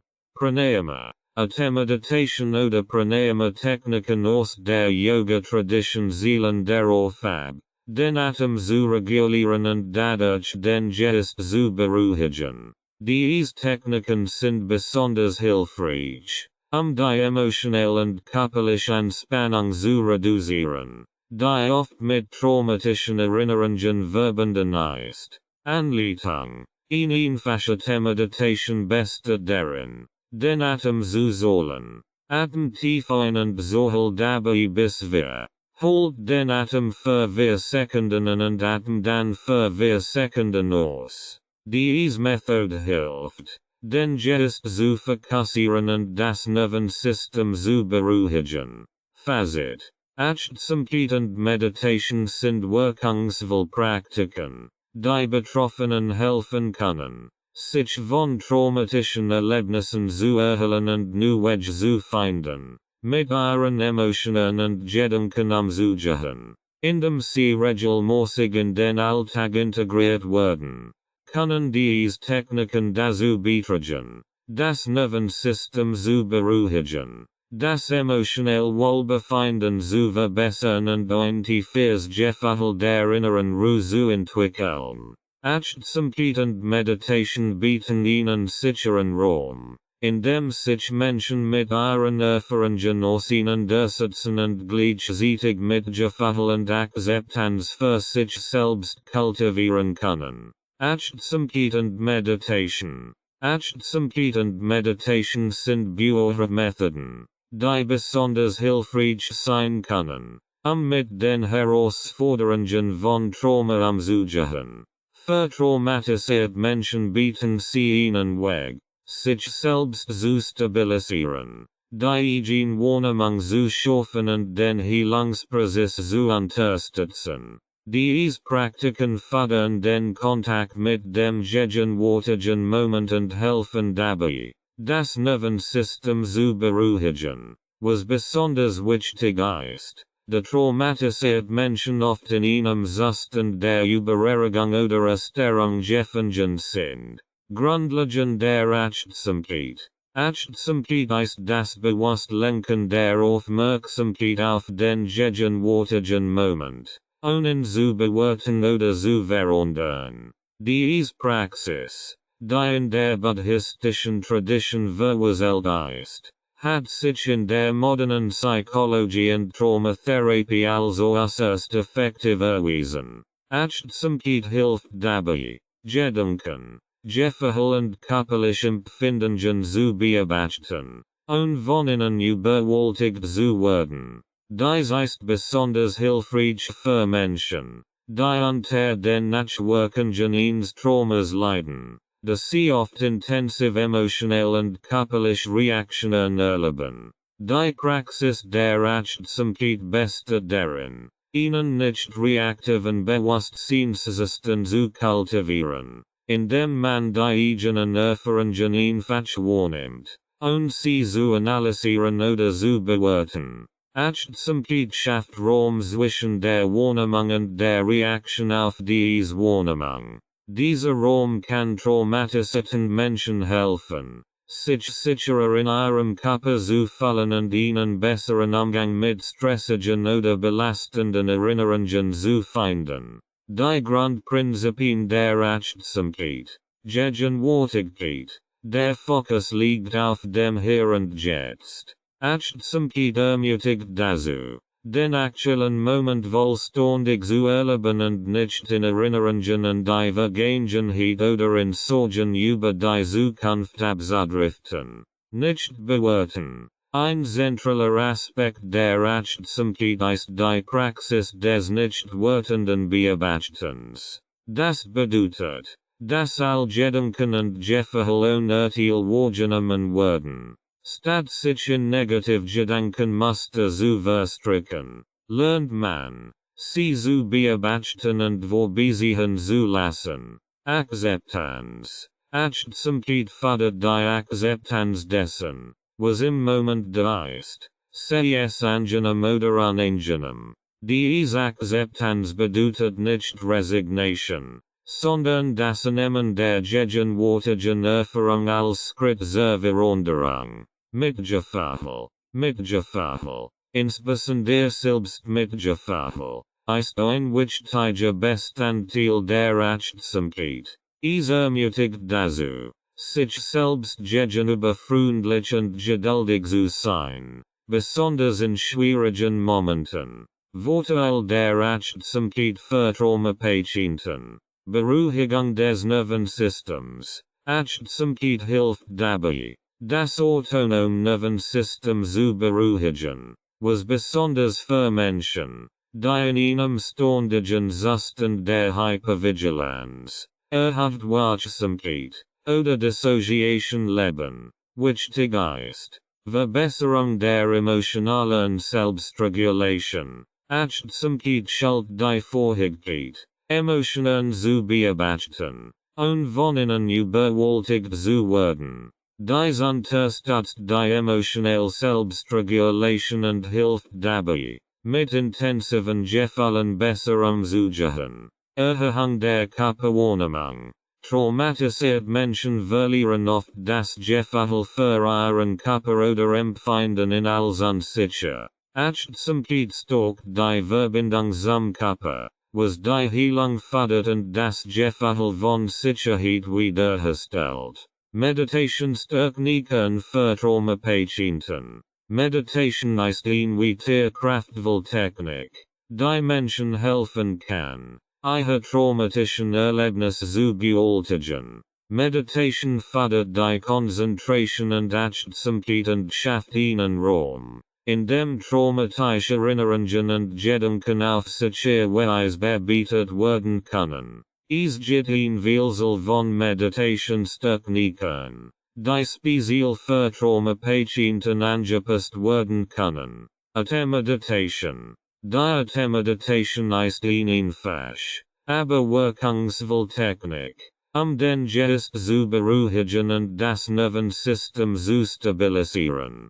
Sie fokussiert die Aufmerksamkeit auf den Atem, was hilft, den gegenwärtigen Moment zu verankern und den Geist von belastenden Gedanken abzulenken. Anleitung. Setz dich bequem hin und schließ die Augen.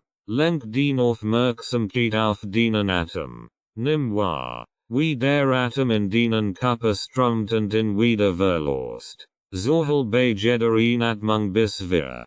Hold den Atem für 4 Sekunden und atm dann langsam für 4 Sekunden aus. Die einfache Technik hilft, den Fokus zu halten und das Nervensystem zu beruhigen. Vorteil: Atemmeditation ist besonders hilfreich, den Geist zu zentrieren und eine beruhigende Wirkung auf den Körper zu erzielen. Für Traumapatienten kann sie helfen, Gefühle von Übererregung oder Angst zu reduzieren. Bodyscan Meditation. Der Bodyscan ist eine Form der Achtsamkeitsmeditation, bei der Meditierende seine Aufmerksamkeit nacheinander auf verschiedene Teile des Körpers richtet. Dies hilft, das Bewusstsein für den Körper zu stärken, Spannungen zu lassen und eine tiefe Verbindung zum Körper herzustellen, was für traumatisierte Menschen besonders wichtig sein kann.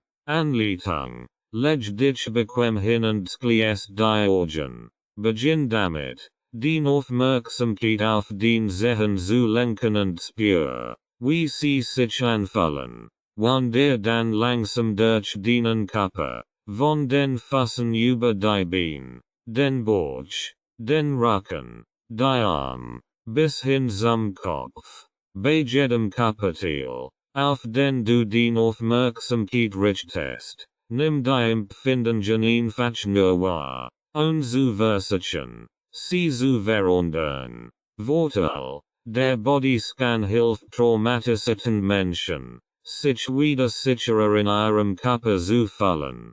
Unterstützt die Rückkehr in den gegenwärtigen Moment und fördert die Selbstwahrnehmung und das Körperbewusstsein.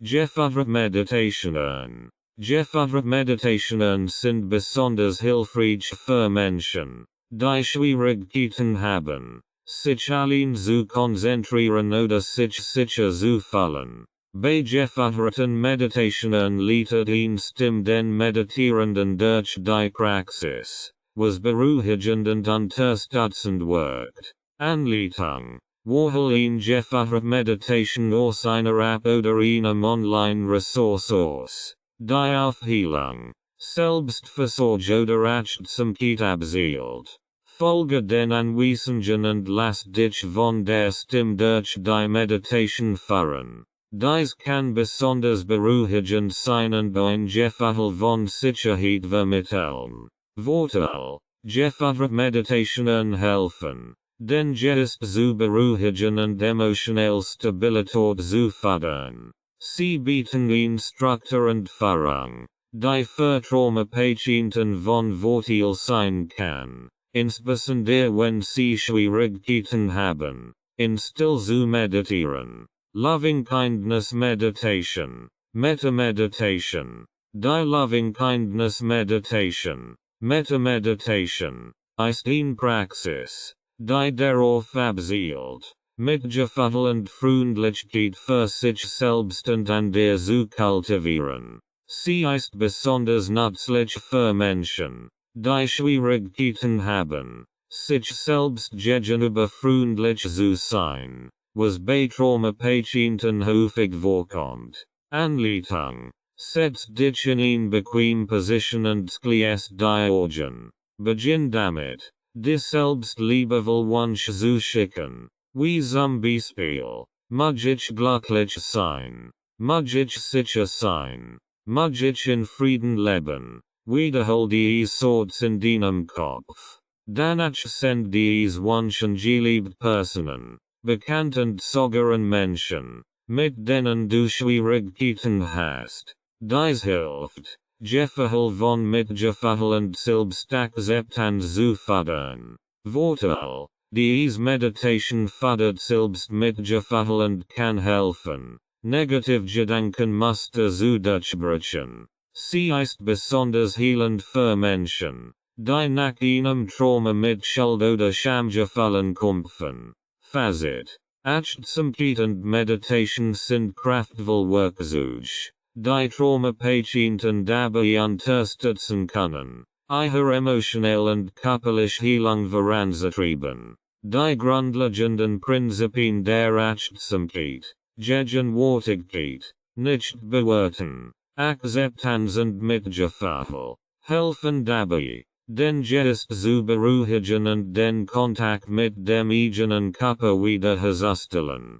Verschiedene Meditationstechniken wie Meditation, Body Scan und Loving Kindness Meditation bieten spezifische Ansätze, die an die individuellen Bedürfnisse von Traumapatienten angepasst werden können. Diese Praktiken fördern die Selbstwahrnehmung, unterstützen die emotionelle Regulierung und schaffen einen sicheren Raum für Heilung und Erneuerung.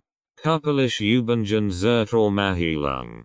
Traumata betreffen nicht nur den Geist, sondern auch den Körper. Oft wird Trauma im Körper gespeichert, was zu Anspannungen, Schmerzen und einem allgemeinen Gefühl der Dysregulation fördert. Daher spielen körperliche Übungen eine entscheidende Rolle bei der Heilung von Traumata. Diese Übungen helfen, die im Körper festgehaltene Spannung zu lassen, das Nervensystem zu beruhigen und das Vertrauen in den eigenen Körper wiederherzustellen. Bewegung und Atemtechniken bieten Betroffenen eine wirksame Möglichkeit, den Heilungsprozess zu unterstützen und das Gefühl von Sicherheit und Stabilität im eigenen Körper zu fördern. Bewegung und Traumaablassung. Bewegung ist ein kraftvolles Mittel zur Traumaheilung, das sie die im Körper gespeicherten Stress und Traumenergien abbauen kann. Traumatisierte Menschen neigen oft dazu, sich von ihrem Körper zu distanzieren, was das Gefühl der Entfremdung verstärkt. Durch gezielt körperliche Übungen können sie lernen, sich wieder sicher und verbunden zu fühlen, warum Bewegung bei Trauma hilft. Trauma wird im Körper gespeichert. Wissenschaftliche Studien haben gezeigt, dass Trauma nicht nur im Gehirn, sondern auch im Körper gespeichert wird. Nach einem traumatischen Ereignis kann der Körper in einem Zustand der Übererregung verharren, was zu Muskelverspannungen, eingeschränkter Beweglichkeit und chronischen Schmerzen führen kann. Bewegung hilft, diese Anspannungen zu lassen und die im Körper gefangene Energie zu entladen. Förderung der Selbstwahrnehmung. Bewegung ermöglicht es den Betroffenen, sich wieder mit ihrem Körper zu verbinden und die Selbstwahrnehmung zu stärken. Viele traumatisierte Menschen verlieren das Gefühl dafür, was in ihrem Körper vor sich geht, und empfinden ihn oft als unsicher oder fremd. Durch achtsame Bewegung können sie lernen, ihren Körper wieder bewusst wahrzunehmen und sich in ihm sicher zu fühlen. Regulation des Nervensystems. Bewegung wirkt sich positiv auf das autonome Nervensystem aus. Sie hilft dabei, den Sympathikus, der für die Kampf oder Fluchtreaktion zuständig ist, zu beruhigen und den Parasympathikus zu aktivieren, der den Körper in einen Zustand der Entspannung und Erholung versetzt. Dies ist besonders wichtig für Menschen, die nach einem Trauma in einem Zustand chronischer Übererregung feststecken. Bewegungsformen zur Traumaheilung. Yoga ist eine der beliebtesten Formen der körperlichen Traumatherapie. Es kombiniert Bewegung mit Achtsamkeit und Atemtechniken, was besonders effektiv bei der Traumaheilung ist. Yoga hilft dabei, die Flexibilität zu verbessern, die Muskeln zu stärken und den Geist zu beruhigen. Es fördert die Körperwahrnehmung und die Selbstregulation,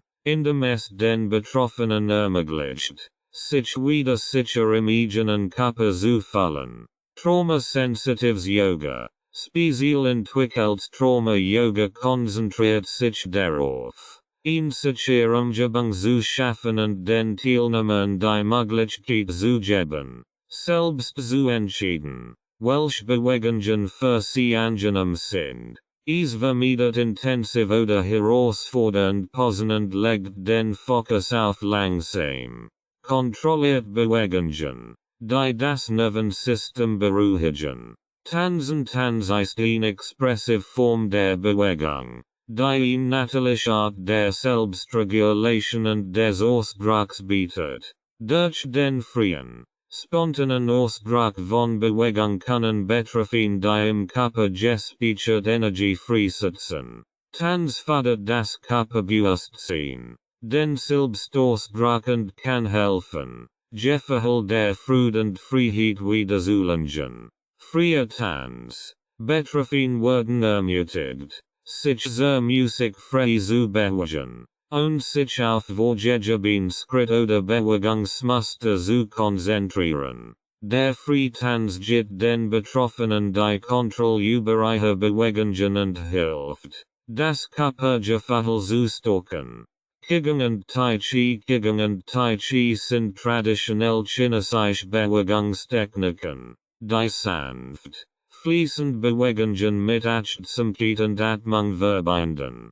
Diese Praktiken helfen, den Energiefluss im Körper zu harmonisieren und das Gleichgewicht wiederherzustellen. Sie fördern Ruhe, Stabilität und körperliche Stärkung und sind besonders hilfreich für Menschen, die nach einem Trauma nach Stabilität und Zentrierung suchen. Sanft Bewegungen. Die Bewegungen in Qigong und Tai Chi sind langsam und kontrolliert, was sie ideal für Menschen macht, die Schwierigkeiten haben, sich sicher und entspannt in ihrem Körper zu fühlen. Spazierengehen ist eine einfache, aber effektive Form der Bewegung, die den Heilungsprozess unterstützen kann. Regelmäßiges Gehen in der frischen Luft hilft, den Geist zu klären, die körperliche Spannung abzubauen und das Nervensystem zu beruhigen.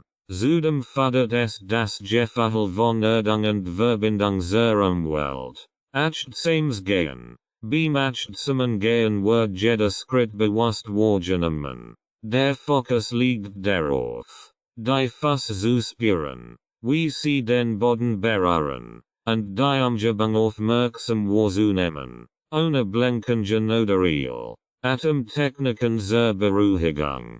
Neben der Bewegung spielen Atemtechniken eine zentrale Rolle in der Traumaheilung. Der Atem ist eng mit dem Nervensystem verbunden und kann bewusst eingesetzt werden, Übererregung zu verringern und den Körper in einen Zustand der Entspannung zu versetzen. Atemtechniken helfen traumatisierten Menschen, sich in stressigen Momenten zu beruhigen und die Kontrolle über ihren Körper zurückzugewinnen. Die Bedeutung des Atems bei der Traumaheilung. Regulierung des Nervensystems. Der Atem beeinflusst direkt das autonome Nervensystem. Tief, langsame Atem zu aktivieren den Parasympathicus, der den Körper in einen Zustand der Ruhe und Entspannung versetzt. Dies ist besonders wichtig für Menschen, die nach einem Trauma in einem Zustand chronischer Übererregung oder Angst leben. Atem als Anker. Der Atem dient als natürlicher Anker, der den Betroffenen hilft, im gegenwärtigen Moment zu bleiben. Durch das Fokussieren auf den Atem können sie sich von belastenden Gedanken und Gefühlen distanzieren und sich auf das Hier und Jetzt konzentrieren. Atemtechniken zur Beruhigung. Tiefes Bauchatmen. Das Tiefbauchatmen ist eine einfache, aber wirkungsvolle Technik, den Körper schnell zu beruhigen. Es fördert die vollständige Entspannung, indem es den Atem tief in den Bauch lenkt und so den Parasympathicus aktiviert. Anleitung. Leg eine Hand auf den Bauch und Atem tief durch die Nase ein, sodass sich den Bauch erhebt. Atem dann langsam durch den Mund aus, wobei sich den Bauch wieder senkt. Wiederhol dies für einige Minuten, den Nervensystem zu beruhigen. 4, 7, 8 Atemtechnik. Diese Atemtechnik, entwickelt von Dr. Andrew Weil, ist besonders effektiv, den Körper in einen tiefen Entspannungszustand zu versetzen. Sie wirkt beruhigend auf das Nervensystem und kann besonders in stressigen oder ängstlichen Momenten hilfreich sein. Anleitung. Atem durch die Nase ein und besohel dabei bis 4.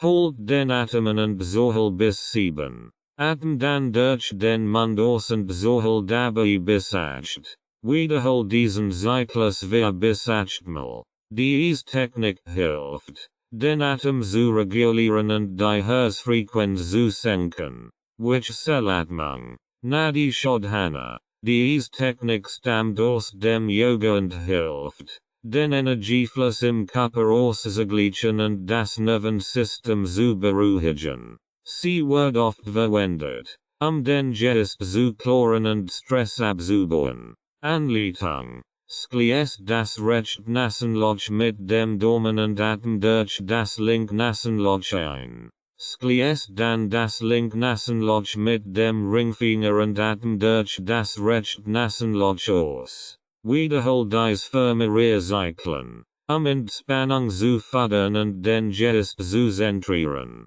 Skribübungen und kreativer Ausdruck.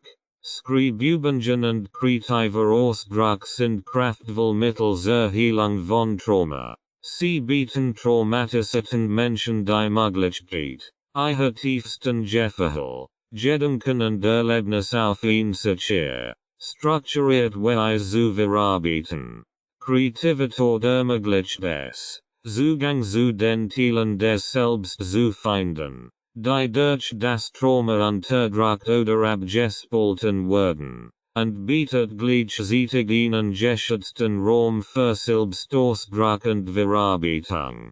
Therapeutisches Schreiben. Therapeutisches Schreiben ist eine Büchermethode, emotionelle Heilung zu fördern und die eigene Lebensgeschichte auf neue Weise zu betrachten. Es bietet eine strukturierte Form, Gedanken und Gefühle, die nach einem Trauma oft chaotisch und überwältigend sind, in Worte zu fassen. Schreiben kann als eine Form der Selbsttherapie wirken, indem es ermöglicht, das, was innerlich passiert, auf Papier zu bringen und so Klarheit und Distanz zu schaffen. Vorteil des therapeutischen Schreibens. Selbstreflexion und Selbsterkenntnis. Schreiben hilft, die eigenen Gedanken und Emotionen zu reflektieren. Durch das Aufschreiben von Erlebnissen und Gefühlen können Betroffene dies besser verstehen und sich selbst auf einer tieferen Ebene erkennen. Klarheit und Distanzierung. Indem traumatische Erinnerungen in Wort gefasst werden, können sie objektiv betrachtet werden. Dies hilft, Emotionell Distanz zu schaffen und das Gefühl der Überwältigung zu reduzieren. Förderung von emotionalem Ausdruck. Viel traumatisiert Menschen finden es schwierig, über ihre Erlebnisse zu sprechen. Schreiben bietet ihnen privat und nicht urteilend Möglichkeit, tief verborgen Gefühl auszudrücken und dadurch emotionelle Erleichterung zu erfahren. Nu Formulierung der Geschichte. Therapeutisches Schreiben erlaubt es, die Lebensgeschichte zu überarbeiten und nu Perspektiven auf das Trauma zu gewinnen. Dies kann zu einem Gefühl der Kontrolle und nu Definition des Selbst führen. Schreibübungen für die Traumaheilung. Fries Schreiben. Journaling. Journaling ist eine unkomplizierte und zugängliche Methode des therapeutischen Schreibens. Es geht darum, regelmäßig Gedanken und Gefühle in ein Tagebuch oder Notizbuch zu schreiben, und sich Form oder Struktur zu kümmern. Der freie Ausdruck ermöglicht es, unbewusst Gedanken und Emotionen hervorzubringen. Anleitung. Setzt darin Zeitvorgabe von etwa 10 bis 20 Minuten und schreib ohne Unterbrechung alles auf, was dir in den Sinn kommt. Es gibt kein Regeln oder Einschränkungen. Schreib einfach, ohne über den Inhalt nachzudenken oder ihn zu bewerten. Dies hilft, den inneren Kritiker auszuschalten und das zu Papier zu bringen, was gerade passend ist. Briefschreiben. Das Schreiben von Briefen kann eine heilende Praxis sein, mit unverarbeiteten Gefühlen und unerledigten Angelegenheiten umzugehen. Oftmals werden Briefe an Personen oder Teil des Selbst gerichtet, mit denen man ungelöst Konflikt oder tief emotionelle Verbindungen hat. Anleitung. Schreib einen Brief an eine Person oder ein Ereignis, das mit deinem Trauma in Verbindung steht. Dies kann ein Brief an den Junger selbst, an eine Person, die dich Schaden zugefügt hat, oder an jemanden sein, der dich unterstützt hat. Der Brief muss nicht abgeschickt werden, dient allein deiner eigenen Verarbeitung. Schreiben von Trauma-Narrativen. Das Niederschreiben der traumatischen Erfahrung in einer chronologischen Erzählung hilft, das Ereignis zu strukturieren und es von einer überwältigenden Erinnerung zu einer ersählbaren Geschichte zu machen. Diese Übung kann das Gefühl von Kontrolle und Verständnis über das Erlebte wiederherstellen. Anleitung. Schreib die traumatische Erfahrung als eine Geschichte auf, von Anfang bis Ende. Acht darauf, soll den Gedanken und Gefühl während des Ereignisses als auch die Fakten aufzuschreiben. Dieser Prozess hilft, das Trauma in das autobiografische Gedächtnis zu integrieren und es als Teil der Vergangenheit zu erkennen. Dankbarkeitstagebuch. Ein Dankbarkeitstagebuch fördert positive Emotionen, indem es den Fokus auf die Dinge lenkt, für die man dankbar ist. Diese Übung kann helfen, das Gleichgewicht zwischen schmerzhaften und heilenden Gedanken zu fördern. Anleitung. Schreib jeden Tag 3 bis 5 Dinge auf, für die du dankbar bist. Dies können einfach Dinge sein, wie die Warm der Sonne oder ein Moment der Ruhe. Diese Übung hilft, den Fokus auf das Positive zu lenken und positive Gefühle zu stocken. Kunst als Heilungsprozess. Kreativer Ausdruck durch Kunst kann tief emotionelle Heilung fördern, indem Zugang zu unbewussten Gefühlen und Erinnerungen ermöglicht, die oft schwer in Worte zu fassen sind. Kunst ermöglicht es, Emotionen durch Farbe, Form und Symbolik zu verarbeiten und auszudrücken, was durch Sprache allein nicht immer möglich ist. Der Kreativprozess bietet eine sichere und nicht wertende Plattform, in ihres Chaos zu ordnen und Heilung zu fördern. Vorteil von Kunst als Therapie. Nonverbaler Ausdruck. Kunsttherapie ermöglicht des Menschen, Jefferhel auszudrücken, die sie möglicherweise nicht in Wort fassen können. Dies ist besonders hilfreich für Menschen, die Schwierigkeiten haben, über ihr Trauma zu sprechen. Verarbeitung tiefer Emotionen. Durch kreativen Ausdruck können tief, oft unterdrückt Emotionen hervorgebracht und verarbeitet werden. Kunst schafft ihnen Raum, in dem schmerzhaft Jefferhel sicher ausgedrückt werden können. Selbstakzeptanz und Heilung. Der Schaffensprozess kann zu einem Jefferhel der Ermächtigung führen. Das Gestalten von Kunstwerken fördert das Jefferhel, etwas erschaffen und Kontrolle über den eigenen Ausdruck zu haben, was besonders heilend nach traumatischen Erfahrungen sein kann. Förderung von Entspannung und Achtsamkeit. Kunst kann den Geist beruhigen und ihn meditative Achtsamkeit fördern. Der Kreativprozess sieht die Aufmerksamkeit auf den gegenwärtigen Moment und hilft, die Verbindung zwischen Körper und Geist zu stärken. Kunstreich Übungen zur Heilung.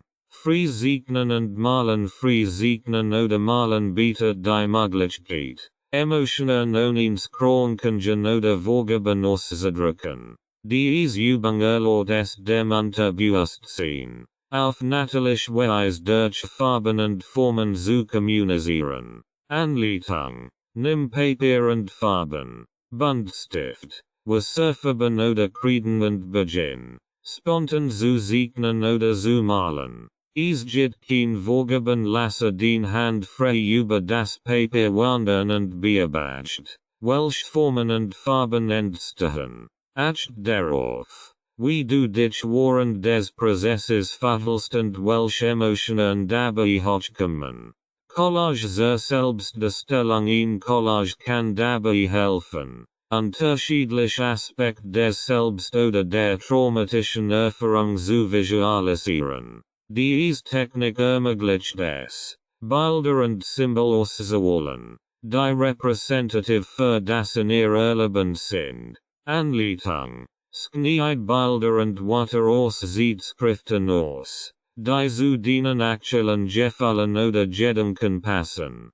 Kleb dies auf ein großes Blatt Papier und ordne sie so an, dass sie ein Bild der inneren Welt darstellen. Diese Übung kann helfen, die verschiedenen Teile des Selbst oder der traumatischen Erfahrung zu integrieren. Jefferhel malen. In gezielt Übung besteht darin, bestimmt Jefferhel durch Kunst auszudrücken. Dies ermöglicht es, Emotionen, die sich schwer in Wort fassen lassen, visuell darzustellen. Anleitung. Wähle ein Jefferhel aus, das du gerade stark empfindest, wie Wut, Trauer, Freude oder Angst. Versuch, dieses Jefferhel durch Farben, Formen und Linien auszudrücken. Achte darauf, wie das Jefferhel durch die Kunst transformiert wird und ob sich den emotionalen Zustand während des Malprozesses verändert. Selbstportrait. Das Erstellen eines Selbstportraits kann ein kraftvoller Weg sein, sich mit dem eigenen Selbstbild und der Identität auseinanderzusetzen, die nach einem Trauma oft beeinträchtigt ist. Es fördert die Selbstwahrnehmung und die Wiederherstellung eines positiven Selbstbilds. Anleitung. Zeichne oder male ein Selbstporträt. Es muss nicht realistisch sein. Es kann abstrakt oder symbolisch sein. Versuch, Aspekt deiner Persönlichkeit oder deiner Jefferhel durch das Porträt zu visualisieren. Diese Übung fördert das Nachdenken über die eigene Identität und kann dabei helfen, das Selbstbild zu stärken. Fazit. Schreibübungen und kreativer Ausdruck sind wirkungsvolle Methoden zur Heilung von Traumata.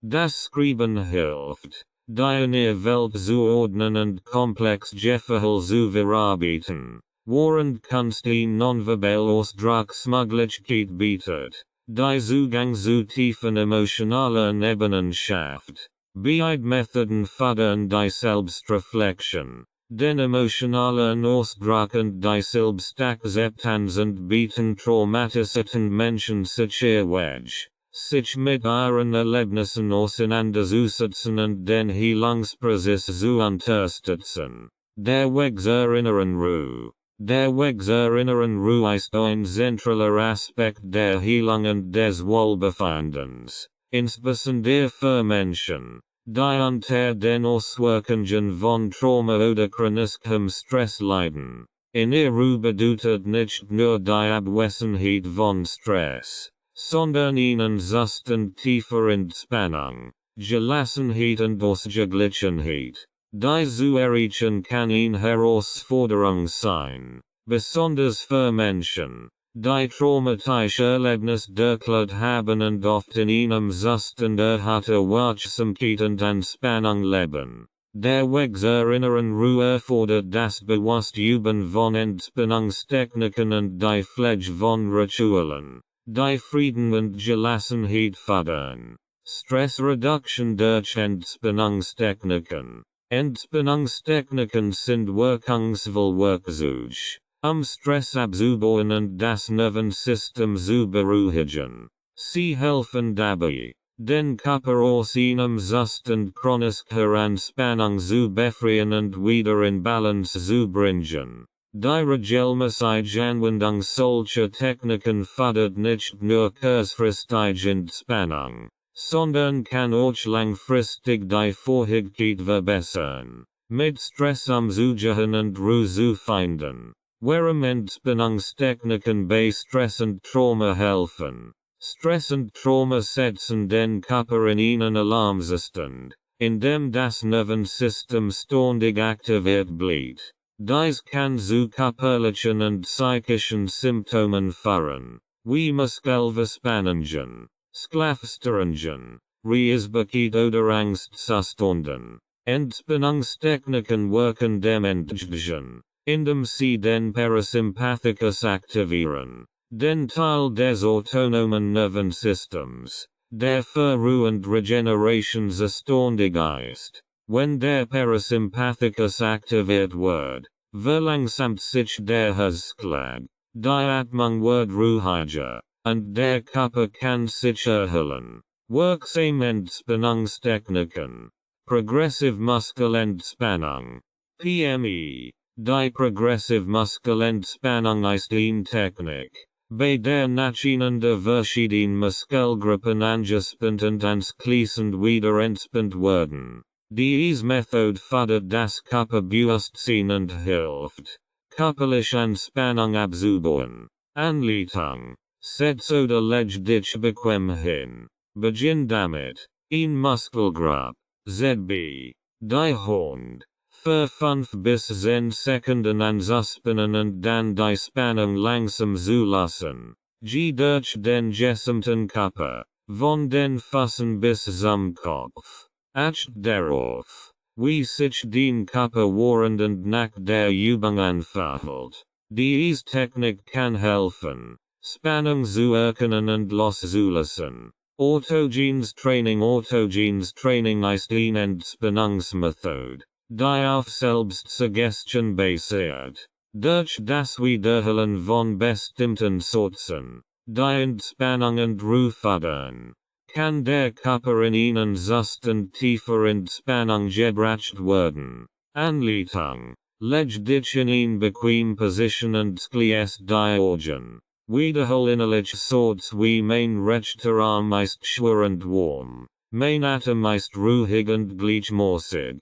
Schritt für Schritt durch verschiedene Körperteile und suggeriere Entspannung und schwer. Autogenes Training hilft, das vegetative Nervensystem zu beruhigen und in tief Entspannung zu erreichen. Atemtechniken Atemübungen sind eine der einfachsten und effektivsten Methoden, den Geist zu beruhigen und Stress abzubauen.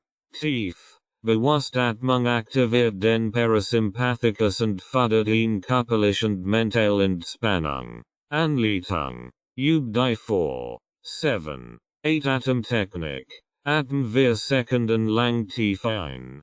Halt den Atem für 7 Sekunden. Und Atem dann 8 Sekunden lang langsam aus. Wiederhol diesen Zyklus wir bis 8 Mal. Diese Technik wirkt sofort beruhigend auf das Nervensystem. Visualisierungstechniken nutzen die Kraft der Vorstellung, ihnen Zustand der Entspannung herbeizuführen, indem man sich ruhig, friedlich oder Situationen vorstellt, kann der Geist zur Ruhe kommen, was sich positiv auf den Körper auswirkt. Anleitung. Schließ die Augen und stell dir einen Ort vor, an dem du dich sicher und entspannt fühlst. Vielleicht ein Strand, ein Wald oder ein ruhiger Raum. Visualisier diesen Ort so lebendig wie möglich, mit allen Sinneseindrücken. Verweile einige Minuten in dieser Vorstellung und nimm wahr, wie sich dein Körper entspannt. Bodyscan. Der Bodyscan. Art Achtsamkeitsübung hilft, den gesamten Körper bewusst wahrzunehmen und Spannungen zu lassen. Diese Methode fördert die Körperwahrnehmung und hilft, den Geist zu beruhigen, indem die Aufmerksamkeit schrittweise durch den Körper geführt wird. Anleitung. Leg dich bequem hin und schließ die Augen. Beginn mit der Wahrnehmung deiner Zehen und wander langsam durch deinen Körper, bis du deinen Kopf erreichst. Nimm dabei jede Empfindung wahr, ohne zu bewerten. Der Bodyscan hilft dabei, tiefsitzende Spannungen zu erkennen und sie bewusst loszulassen. Ritual für den inneren Frieden. Ritual spielen eine wichtige Rolle, wenn es darum geht,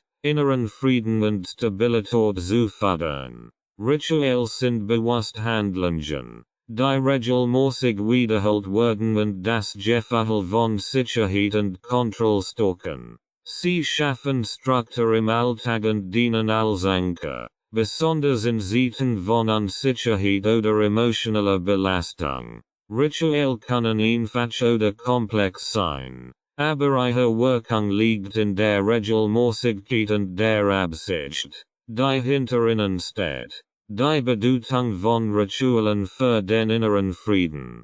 Ritual helfen, den Geist zu beruhigen und das Gefühl der Kontrolle zurückzugewinnen, das durch Trauma oder chronischen Stress oft verloren geht. Sie bieten eine Möglichkeit, sich regelmäßig Zeit für sich selbst zu nehmen und sich auf das Wohlbefinden zu konzentrieren. Ritual fördern nicht nur Entspannung, sondern auch Achtsamkeit und Dankbarkeit, was zu einem tieferen Gefühl von Frieden und Gelassenheit fördert. Beispiel für Ritual, die inneren Frieden fördern. Morgendlich Achtsamkeitsritual. Der Beginn des Tages ist wichtig Zeit, den Ton für den Rest des Tages zu setzen. Ein morgendliches Ritual, das Achtsamkeit fördert, kann helfen, den Tag ruhig und ausgeglichen zu beginnen.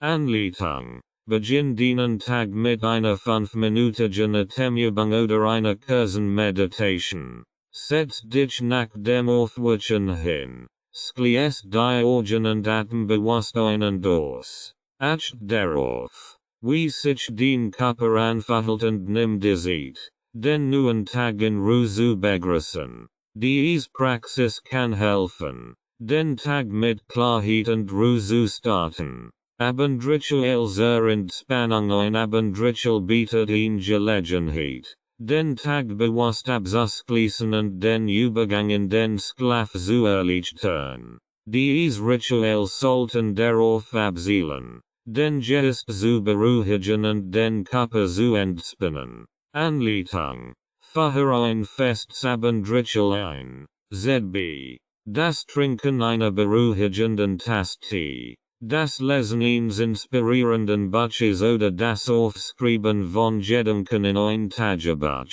Schalt al Bildschirm mindestens eine Stunde vor dem Schlafengehen aus und widm dich ruhigen, erdenden Aktivitäten. Ein Festsabenritual signalisiert dem Körper, dass es Zeit ist, zur Ruhe zu kommen. Dankbarkeitsritual fördern positive Emotionen und stärken das Gefühl von innerem Frieden. Sie helfen, den Fokus auf das Positive im Leben zu lenken und lassen selbst Schwierigkeiten einem besseren Licht erscheinen. Anleitung. Nimm dich jeden Abend vor dem Schlafengehen ein paar Minuten Zeit, drei Dinge aufzuschreiben, für die du dankbar bist. Dies kann so einfach sein wie ein gutes Gespräch, ein angenehmer Spaziergang oder ein Moment der Ruhe. Dieses Ritual fördert positive Gedanken und verbessert die emotionelle Ausgeglichenheit. Ritual die Verbindung zur Natur kann eine tiefheilende Wirkung haben und das Gefühl von Frieden und Zugehörigkeit fördern. Regelmäßig Ritual in der Natur helfen, den Geist zu erden und Stress abzubauen. Anleitung. Für regelmäßig Ritual in der Natur durch ZB. Wöchentliches Achtsames gehen im Wald oder das bewusst Beobachten von Sonnenauf oder Untergängen. Dies Ritual ermöglichen es dir, dich mit der natürlichen Welt zu verbinden und Frieden in den Rhythmen der Natur zu finden. Selbstversorge Ritual Selbstversorge ist der Schlüssel zu langfristiger emotioneller Gesundheit und innerem Frieden. Ritual. Die sich auf Selbstversorge konzentrieren, fördern ein Gefühl des Wohlbefindens und der Selbstachtung. Anleitung. Schaff ein regelmäßiges Selbstversorge-Ritual, das dir gut tut, wie ZB. Ein wöchentliches Bad mit authorischen Ollen, das Pflegen deiner Haut oder das Einplanen von Zeit für ein kreatives Hobby. Dies Ritual sollten die Freude bereiten und dich daran erinnern, dass du es wert bist, gut für dich selbst zu sorgen. Alternative Heilmittel. Alternative Heilmittel, insbesondere pflanzliche Heilmittel und Methoden der Naturheilkunde, bieten eine natürliche Unterstützung für Menschen, die nach traumatischen Erlebnissen oder unter chronischem Stress nach Heilung suchen. Dies Mittel können in ergänzend Rolle zur traditionellen Therapie spielen und helfen, den Körper zu beruhigen, die Heilung zu fördern und das allgemein Wohlbefinden zu stärken. Pflanzen und Kräuter werden seit Jahrtausenden zur Unterstützung der Heilung eingesetzt und bieten sanft, aber wirkungsvolle Möglichkeiten zur Linderung von Stress, Angstzuständen und Schlafstörungen. Heilpflanzen zur Unterstützung der Heilung. Heilpflanzen sind ein zentraler Bestandteil der Naturheilkunde und bieten viel Vorteil für Menschen, die körperlich und emotionell Heilung suchen. Weil diese Pflanzen wirken beruhigend, ausgleichend oder stärkend auf das Nervensystem und können besonders in stressreichen Zeiten oder während der Traumaheilung hilfreich sein. Wirksame Heilpflanzen und ihre Vorteile. Johanniskraut. Hypericum perforatum. Johanniskraut ist ein der bekanntesten Heilpflanzen, die bei Depressionen und leichten bis mittelschweren Angstzuständen eingesetzt wird.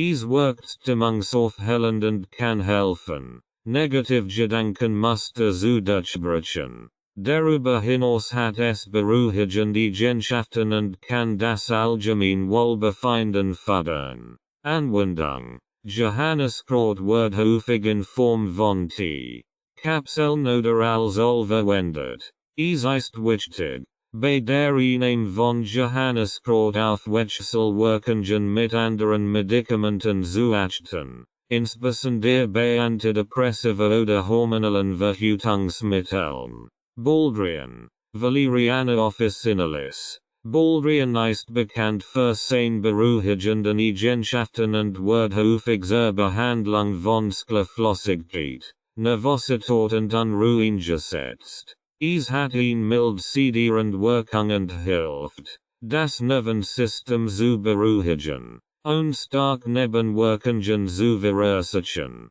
Anwendung. Baldrian Word als Tincture oder in Kapselform verwendet. Es kann besonders hilfreich sein, vor dem Schlafengehen zu entspannen und einen erholsamen Schlaf zu fördern. Lavendel. Lavandula angustifolia. Lavendel hat eine stark beruhigend und entspannend Wirkung, die das Nervensystem ausgleicht und Stress reduziert. Lavendel wird häufig bei Schlafstörungen, angstzuständen und depressiven Verstimmungen eingesetzt. Anwendung. Lavendel kann als Tee oder authorisches Öl verwendet werden. Lavendel kann direkt auf die Haut aufgetragen, in einem Diffuser verdampft oder in das Badiöse gegeben werden, Entspannung zu fördern.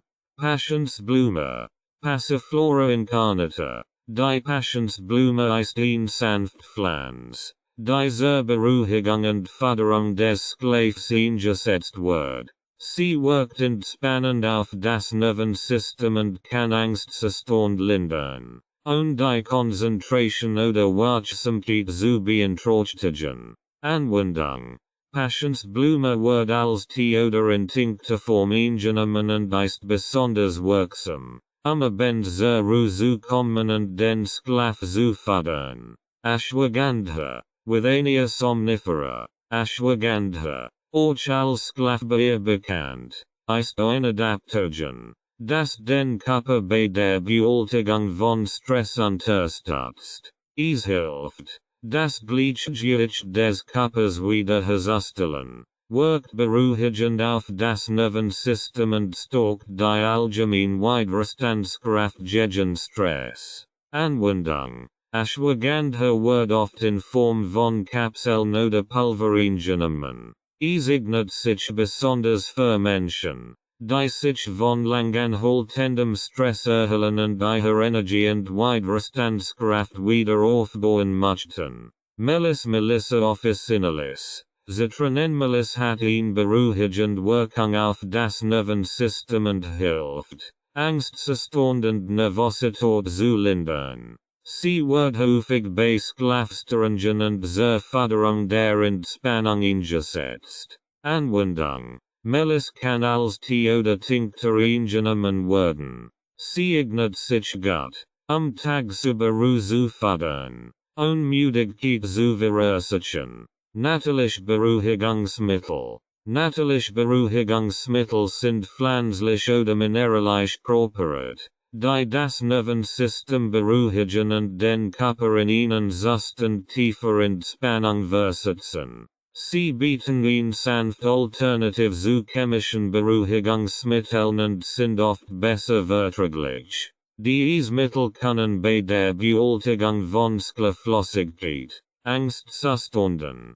Nervosität und allgemeinem Stress helfen. Wirksam natürliche Beruhigungsmittel. Magnesium. Magnesium ist ein essentielles Mineral, das eine entscheidende Rolle bei der Entspannung von Muskeln und Nerven spielt. Ein Mangel an Magnesium kann zu erhöhter Nervosität, Reizbarkeit und Muskelverspannungen führen. Die Einnahme von Magnesium kann helfen, das Nervensystem zu beruhigen und die Schlafqualität zu verbessern. Anwendung. Magnesium kann als Nahrungsergänzungsmittel in Tabletten oder Pulverform eingenommen werden. Es ist auch in bestimmten Lebensmitteln wie grünem Blattgemüse, Nüssen und Samen enthalten. L-Theanin. L-Theanin ist ein Aminosäure, die in grünem Tee vorkommt und eine beruhigende Wirkung auf das Gehirn hat, und Müdigkeit zu verursachen. Es fördert die Entspannung und verbessert die Konzentration, was besonders hilfreich bei Angstzuständen und Stress ist. Anwendung. L-Theanin kann als Nahrungsergänzungsmittel eingenommen werden oder durch das Trinken von grünem Tee aufgenommen werden. GABA. Gamma-Aminobutyraceae. GABA ist ein Neurotransmitter, das Nervensystem beruhigt und entspannend Signalen das Gehirn sendet. Es hilft, Angst und Stress zu reduzieren und fördert Ruhe und Ausgeglichenheit. Anwendung. Gabe kann als Nahrungsergänzungsmittel in Kapselform eingenommen werden und ist besonders hilfreich für Menschen, die Schwierigkeiten haben, sich zu entspannen oder einzuschlafen. Kamillmatrikaria Chamomilla Kamille ist ein mildes Beruhigungsmittel, das seit Jahrhunderten zur Beruhigung des Nervensystems und zur Förderung des Schlafs verwendet wird. Sie hilft, Angstzuständen in ihren Ruhe zu lindern. Anwendung. Kamille kann als Tee eingenommen werden und ist eine sanfte Methode, den Geist und Körper zu beruhigen. CBD. Cannabidiol. CBD ist ein nicht psychoaktiver Bestandteil der Cannabispflanze, der eine beruhigend und entzündungshemmend Wirkung hat. Es wird häufig zur Linderung von Angstzuständen, Stress und Schlafstörungen eingesetzt und hat in den letzten Jahren an Popularität gewonnen. Anwendung. CBD wird in Form von Öl, Kapseln oder Cremes verwendet. Es hilft, das Nervensystem zu beruhigen, und die Konzentrationsfähigkeit oder Wachsamkeit zu beeinträchtigen. Homöopathie und Bachblüten.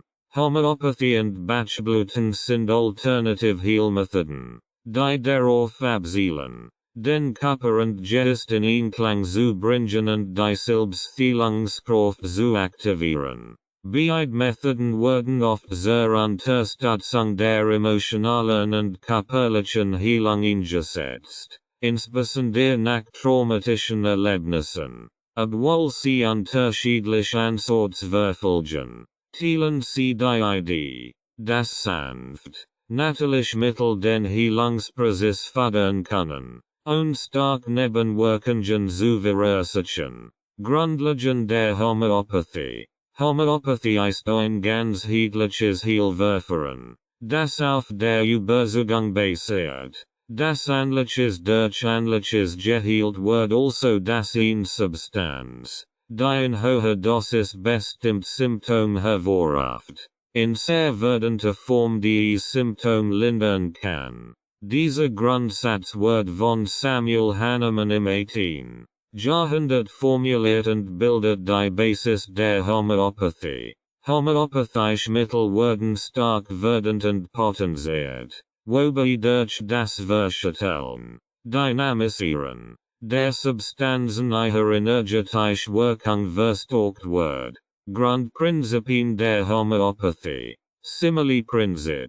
Ähnliches hielt Ähnliches. Das Zentralprinzip der Homöopathie besagt, dass eine Substanz, die bei einem gesunden Menschen bestimmt Symptom hervorruft, in potenzierter Form bei einem kranken Menschen die Symptom lindern kann. Zum Beispiel kann eine Substanz, die in hoher Dosis Fieber auslöst, in verdunter Form zur Behandlung von Fieber eingesetzt werden. Potenzierung homöopathische Mittel werden in einem speziellen Verfahren verdund und verstärkt, ihre energetische Wirkung zu verstärken. Die Potenzierung führt dazu, dass die ursprüngliche Substanz in sehr geringer Konzentration vorliegt, aber dennoch eine therapeutische Wirkung haben soll. Ganzheitlicher Ansatz in der Homöopathie wird der Mensch als Ganzes betrachtet. Körper, Geist und Seele werden als untrennbar miteinander verbunden angesehen. Daher wird nicht nur das Symptom behandelt, sondern die Gesamtkonstitution des Patienten, einschließlich seiner emotionalen und mentalen Verfassung.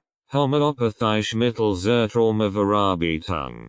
Homöopathie kann hilfreich sein, die emotionalen und körperlichen Symptome von Trauma zu lindern. Hier sind einige häufig verwendete homöopathische Mittel zur Unterstützung der Traumaverarbeitung. Arnika Montana Arnika ist eines der bekanntesten homöopathischen Mittel und wird traditionell bei körperlichen Verletzungen und Schockzuständen eingesetzt. Es kann bei traumatischen Erlebnissen helfen, den emotionalen Schock zu verarbeiten und das Gefühl zu lindern, innerlich verletzt zu sein. Einsatz bei Trauma. Arnika wird verwendet, den emotionalen Schock nach einem Trauma zu lindern, insbesondere wenn der Betroffene sich zurückzieht und das Gefühl hat, nicht in Ordnung zu sein. Aconitum napellus aconitum wird bei plötzlichem Schock und akutem Angstzustand eingesetzt, der oft mit traumatischen Erlebnissen einhergeht. Es ist besonders hilfreich, wenn die Angst überwältigend ist und das Gefühl von Panik dominiert. Einsatz bei Trauma. Aconitum wird häufig bei Personen eingesetzt, die nach einem traumatischen Ereignis stark Angst und Panikattacken entwickeln. Ignatia amara Ignatia ist das Mittel der Wahl bei emotionalem Schock, Kummer und Verlust. Es hilft, Trauer und emotionalen Schmerz zu lindern, insbesondere wenn der Betroffene unter plötzlichen Stimmungsschwankungen leidet oder Unterdruckgefühl hat. Einsatz bei Trauma. Ignatia wird bei Menschen angewendet, die nach einem Trauma intensiv Trauer erleben, oft begleitet von einem Gefühl der Erstickung oder unterdrückten Weinen. Natrum muriaticum ist ein häufig eingesetztes Mittel bei Menschen, die nach einem Trauma emotional versklissen sind und Schwierigkeiten haben, ihr Gefühl auszudrücken. Es hilft, tiefsitzend Trauer und alt emotional Wunden zu heilen. Einsatz bei Trauma. Dieses Mittel wird bei Personen verwendet, die sich nach einem Trauma isolieren, ihren Kummer verbergen und Schwierigkeiten haben, emotional nur zulassen. Staphysagria wird bei emotionalen Wunden und unterdrücktem Zorn eingesetzt, insbesondere wenn der Betroffene nach einem Trauma unter Gefühlen von Demütigung und Wut leidet. Einsatz bei Trauma. Staphysagria kann bei Menschen helfen, die nach einem Trauma Groll hegen und innerlich verletzt sind, aber Schwierigkeiten haben, ihr Wut auszudrücken. Einsatz von Batchbluten zur Traumaverarbeitung. Die Batchblutentherapie wird von dem englischen Arzt Dr. Edward Bach in den 1930er Jahren entwickelt. Sie basiert auf der Idee, dass negative Emotionen und seelische Blockaden die Ursache für körperliche und psychische Krankheiten sein können. Batchbluten sollen dabei helfen, negative Emotionen wie Angst,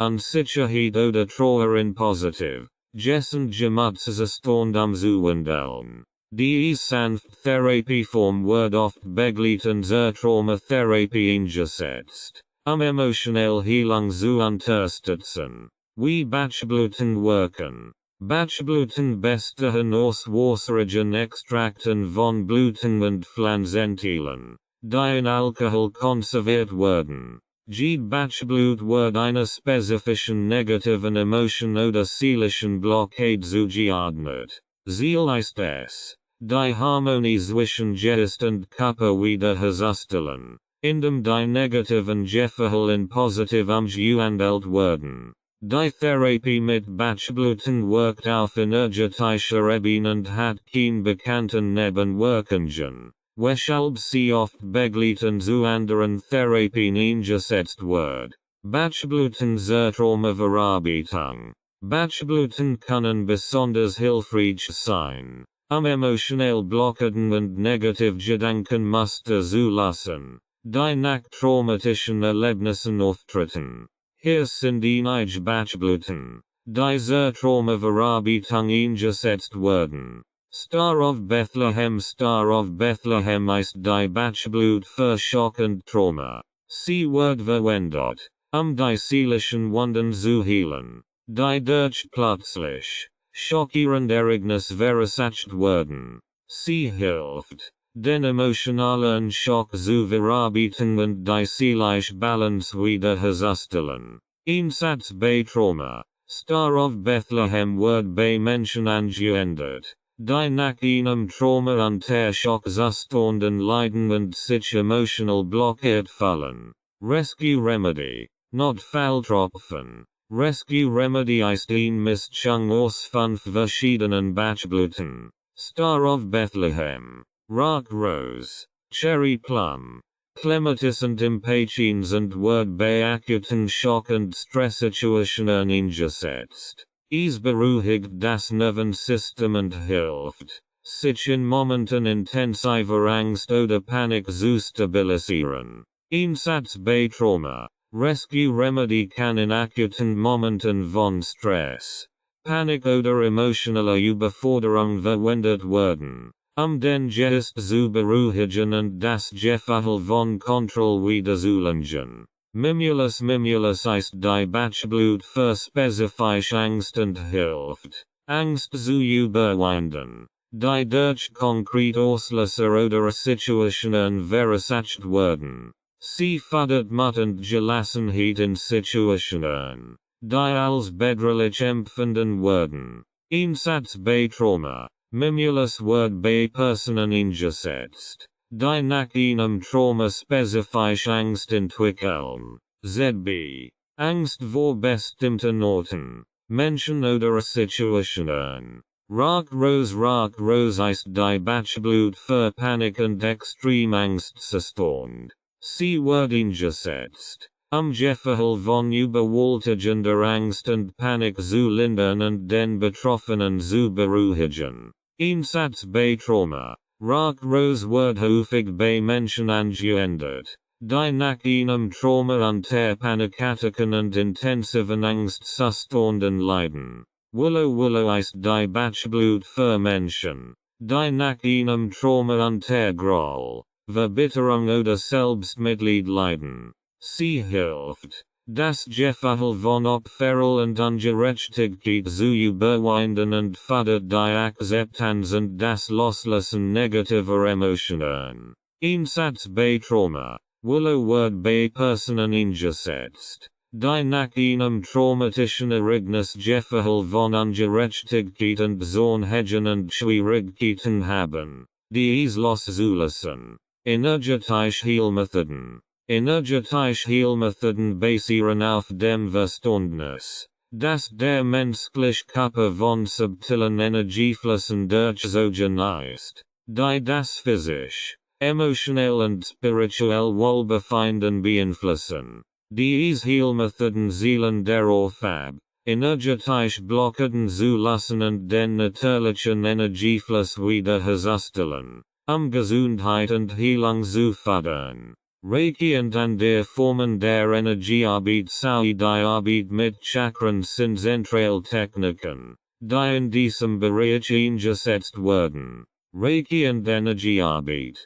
Reiki ist eine Form der Energieheilung, die Anfang des 20. Jahrhunderts von dem japanischen Mönch Mikao Yusu entwickelt wird. Der Begriff Reiki setzt sich aus den japanischen Wörtern Re, universell Lebensenergie und Ki, Lebensenergie, zusammen. Reiki basiert auf der Vorstellung, dass der Praktizierend universell Lebensenergie durch sein Handeln den Klienten weitergibt, Heilung zu fördern. Reiki und andere Formen der Energiearbeit konzentrieren sich darauf, Blockaden im Energiefluss zu lassen und das energetisch Gleichgewicht im Körper wiederherzustellen. Grundlagen des Reiki. Universell Lebensenergie. Reiki praktizierend glauben, dass universell Lebensenergie durch den gesamten Kosmos fließt und für das Wohlbefinden aller Lebewesen verantwortlich ist. Blockaden oder Störungen im Fluss dieser Energie können körperlich, emotionell oder spirituell Problem verursachen. Energieübertragung durch die Hand. Während einer Reiki-Sitzung legt der Praktizierend sein Hand sanft auf oder über bestimmt Körperstellen des Klienten, die Energie zu übertragen. Diese Energie wird nicht von der Person selbst erzeugt, sondern als universelle Energie durch den Praktizierenden geleitet. Der Energiefluss richtet sich nach den Bedürfnissen des Klienten und soll Heilung und Wohlbefinden fördern. Ganzheitlich Heilung. Reiki zielt darauf ab, den Körper, den Geist und die Seele als Ganzes zu heilen. Es wird nicht nur auf Symptome eingegangen, sondern auf die zugrunde liegenden energetischen Ungleichgewichte, die Krankheiten und Leiden verursachen können. Wie Reiki und Energiearbeit wirken. Reiki und andere Formen der Energiearbeit wirken auf der feinstofflichen Ebene des Körpers, indem sie den Energiefluss harmonisieren und Blockaden auflösen. Diese Techniken können sowohl bei körperlichen als auch bei emotionalen Beschwerden hilfreich sein und das allgemeine Wohlbefinden verbessern. Lassen von Energieblockaden. Energieblockaden können durch physische Verletzungen, emotionelle Traumata oder Stress entstehen. Diese Blockaden hindern den freien Fluss der Lebensenergie und können zu körperlichen oder emotionalen Problemen führen. Reiki hilft, diese Blockaden aufzulösen und die Energie wieder frei fließen zu lassen. Förderung von Entspannung und Stressabbau. Reiki beruhigt das Nervensystem und fördert Tiefentspannung, was das Immunsystem stärkt und die Heilung auf natürliche Weise unterstützt. Viele Menschen berichten nach einer Reiki-Sitzung von einem Gefühl der Ruhe und Ausgeglichenheit. Stärkung der Selbstheilungskraft. Durch das Ausbalancieren der Energien im Körper werden die natürlichen Selbstheilungskraft aktiviert. Der Körper kann beginnen, sich selbst auf physischer, emotionaler und spiritueller Ebene zu regenerieren. Emotionaler Ausgleich. Reiki hilft auch bei der Heilung von emotionalen Traumata, indem es Blockaden auf der emotionalen Ebene löst. Es kann emotionell Wunden heilen, Angst und Stress abbauen und das emotionelle Gleichgewicht wiederherstellen. Chakren und ihre Bedeutung für die Heilung. Wurzelchakra, Muladhara. Position, am unteren Ende der Wirbelsäule, im Bereich des Stießbeins. Farbe, Rot. Bedeutung, das Wurzelchakra ist für Sicherheit, Stabilität und Erdung zuständig. Es beeinflusst das Gefühl von Zugehörigkeit und Vertrauen ins Leben. Blockaden im Wurzelchakra können zu Angst, Unsicherheit und physischen Problemen im unteren Rücken oder den Beinen führen. Heilung. Erdentechniken wie Barfußlaufen in der Natur oder Visualisierungen, die auf Stabilität und Sicherheit abzielen, können helfen, das Wurzelchakra zu harmonisieren. Sakralchakra, Svadhisthana. Position, unterhalb des Bauchnabels, im Bereich des Unterbauches. Farbe, Orange. Bedeutung, das Sakralchakra ist mit Kreativität, Sexualität und Lebensfreude verbunden. Es steuert emotionell Balance und Beziehungen. Blockaden können zu emotionaler Instabilität, Scham oder sexuellen Problemen führen. Heilung. Kreative Aktivitäten, Tanz und Wassertherapien können das Sakralchakra ausgleichen. Solarplexuschakra, Manipura. Position, oberhalb des Bauchnabels, im Bereich des Solarplexus. Farbe, Gelb. Bedeutung, dieses Chakra ist das Zentrum der persönlichen Macht, des Selbstwertgefühls und der Selbstdisziplin. Blockaden im Solarplexuschakra können zu mangelndem Selbstvertrauen, Scham oder Verdauungsproblemen führen.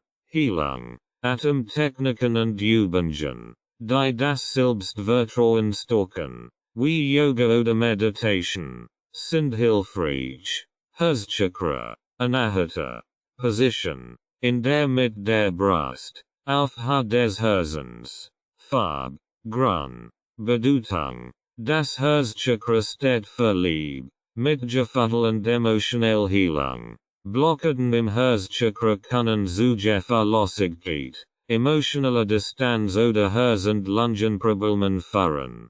Heilung, Meditationen, die auf Mitgefühl und Vergebung abzielen, sowie das Arbeiten mit Heilsteinen wie Rosenkurs, können das Herzchakra öffnen und harmonisieren. Heilchakra, Vishuddha, Position, am Hals, im Bereich des Kehlkopfes. Farbe, Blau, Bedeutung, das Heilchakra ist für Communication, Ausdruck und Wahrheit verantwortlich. Blockaden können zu Kommunikationsproblemen, Angst vor Selbstausdruck oder Halsbeschwerden führen. Heilung, Gessung, das Ausdrücken von Gefühlen und Visualisierungen von blauem Licht im Halsbereich helfen, das Heilchakra zu reinigen. Sternchakra, Ajna, Position, zwischen den Augenbrauen, das dritte Auge. Farbe, Indigo. Bedeutung, dieses Chakra steht für Intuition, Weisheit und geistige Klarheit. Blockaden können zu Verwirrung, mangelnder Intuition oder Kopfschmerzen führen. Heilung, Meditationen, die das Bewusstsein schärfen, sowie Visualisierungen von klarem, indigo-blauem Licht können das Sternchakra harmonisieren. Kronenchakra, Sahasrara. Position, am Scheitel des Kopfes. Farbe, Violet oder Weiß. Bedeutung, das Kronenchakra steht für Spiritualität, Erleuchtung und Verbindung mit dem Universum. Blockaden im Kronenchakra können zu spiritueller Desorientierung, Depression oder Migräne führen. Heilung, Meditation, spirituelle Praktiken und Visualisierungen von violettem oder weißem Licht helfen, das Kronenchakra zu öffnen und zu klären. Chakra Heilung und Energiearbeit. Die Arbeit mit den Chakren kann durch verschiedene Methoden erfolgen, darunter Reiki. Reiki praktizierend legen oft besonderen Wert auf das Ausbalancieren der Chakren, den Energiefluss im Körper zu harmonisieren. Meditation. Chakra Meditationen helfen, die Aufmerksamkeit auf bestimmte Chakren zu lenken, Blockaden zu erkennen und sie durch Visualisierungen und Affirmationen zu heilen. Heilstein. Bestimmt Edelstein wie Amethyst, Rosenkurs oder Tigerorge werden auf die Chakren aufgelegt, deren Energie zu harmonisieren. Atemarbeit und Yoga. Bestimmt Atemtechniken und Yoga-Posen sind speziell darauf ausgerichtet, die Chakren zu aktivieren und den Energiefluss zu fördern. Der Weg zur Heilung und Neuanfang. Zur Heilung und Neuanfang beginnt mit dem Mut, sich selbst zu begegnen und alt Wunden zu heilen. Jeder Schritt ist eine Entscheidung, das Vergehen loszulassen und Raum für Wachstum und Erneuerung zu schaffen. Heilung ist ein Prozess, der in Stock und Geduld erfordert. Schritt zu einem neuen Selbst. Jeder Schritt auf dem Heilungsweg ist ein Fortschritt zu einem neuen Selbst. Durch Selbstversorge, Achtsamkeit und energetische Heilmethoden wird emotionell stark aufgebaut. In dem Altmuster durchbrechen und neu, Jessen Gewohnheiten entwickelt werden, entsteht ein authentisches, kraftvolles Selbstbild. Positive Zukunftsperspektiven. Die Zukunft bietet unbegrenzt Möglichkeiten für Wachstum, Frieden und Freude. Mit neuen Bewältigungsstrategien und einem gestärkten Selbstbewusstsein können Herausforderungen überwinden und das Leben in vollen Zügen genießen werden. Die positive Veränderung ist der Schlüssel zu einem erfüllten und harmonischen Leben. Anhanquillen Versägnis. Bach, Edward. Die 12 Heiler und der Heilmittel. Ulstein Verlag. 2004. Hanneman, Samuel. Organen der Heilkunst. Karl F. Haugt Verlag. 2007. Levine. Peter A. Trauma und Gedächtnis. Das Rätsel der traumatischen Erinnerung und Sehnlassung. Kassel Verlag. 2016. Shapiro. Francine. EMDR. Grundlagen und Praxis der Behandlung posttraumatischer Belastungsstörungen. John Furman Verlag. 2017. Yusu. Mikao. Reiki. Die Universelle Lebensenergie. Aurum Verlag. 2015. Rights and Ownership Notice. This audiobook is published and distributed by Testberichtdienste LLC. All copyrights, publishing rights, distribution rights, audio rights, and related intellectual property rights for this work have been lawfully and exclusively acquired by Testberichtdienste LLC. Testberichtdienste LLC is the sole and unrestricted rights holder of this audiobook, including the right to reproduce, distribute, publish, monetize, and publicly perform the content on digital platforms such as YouTube.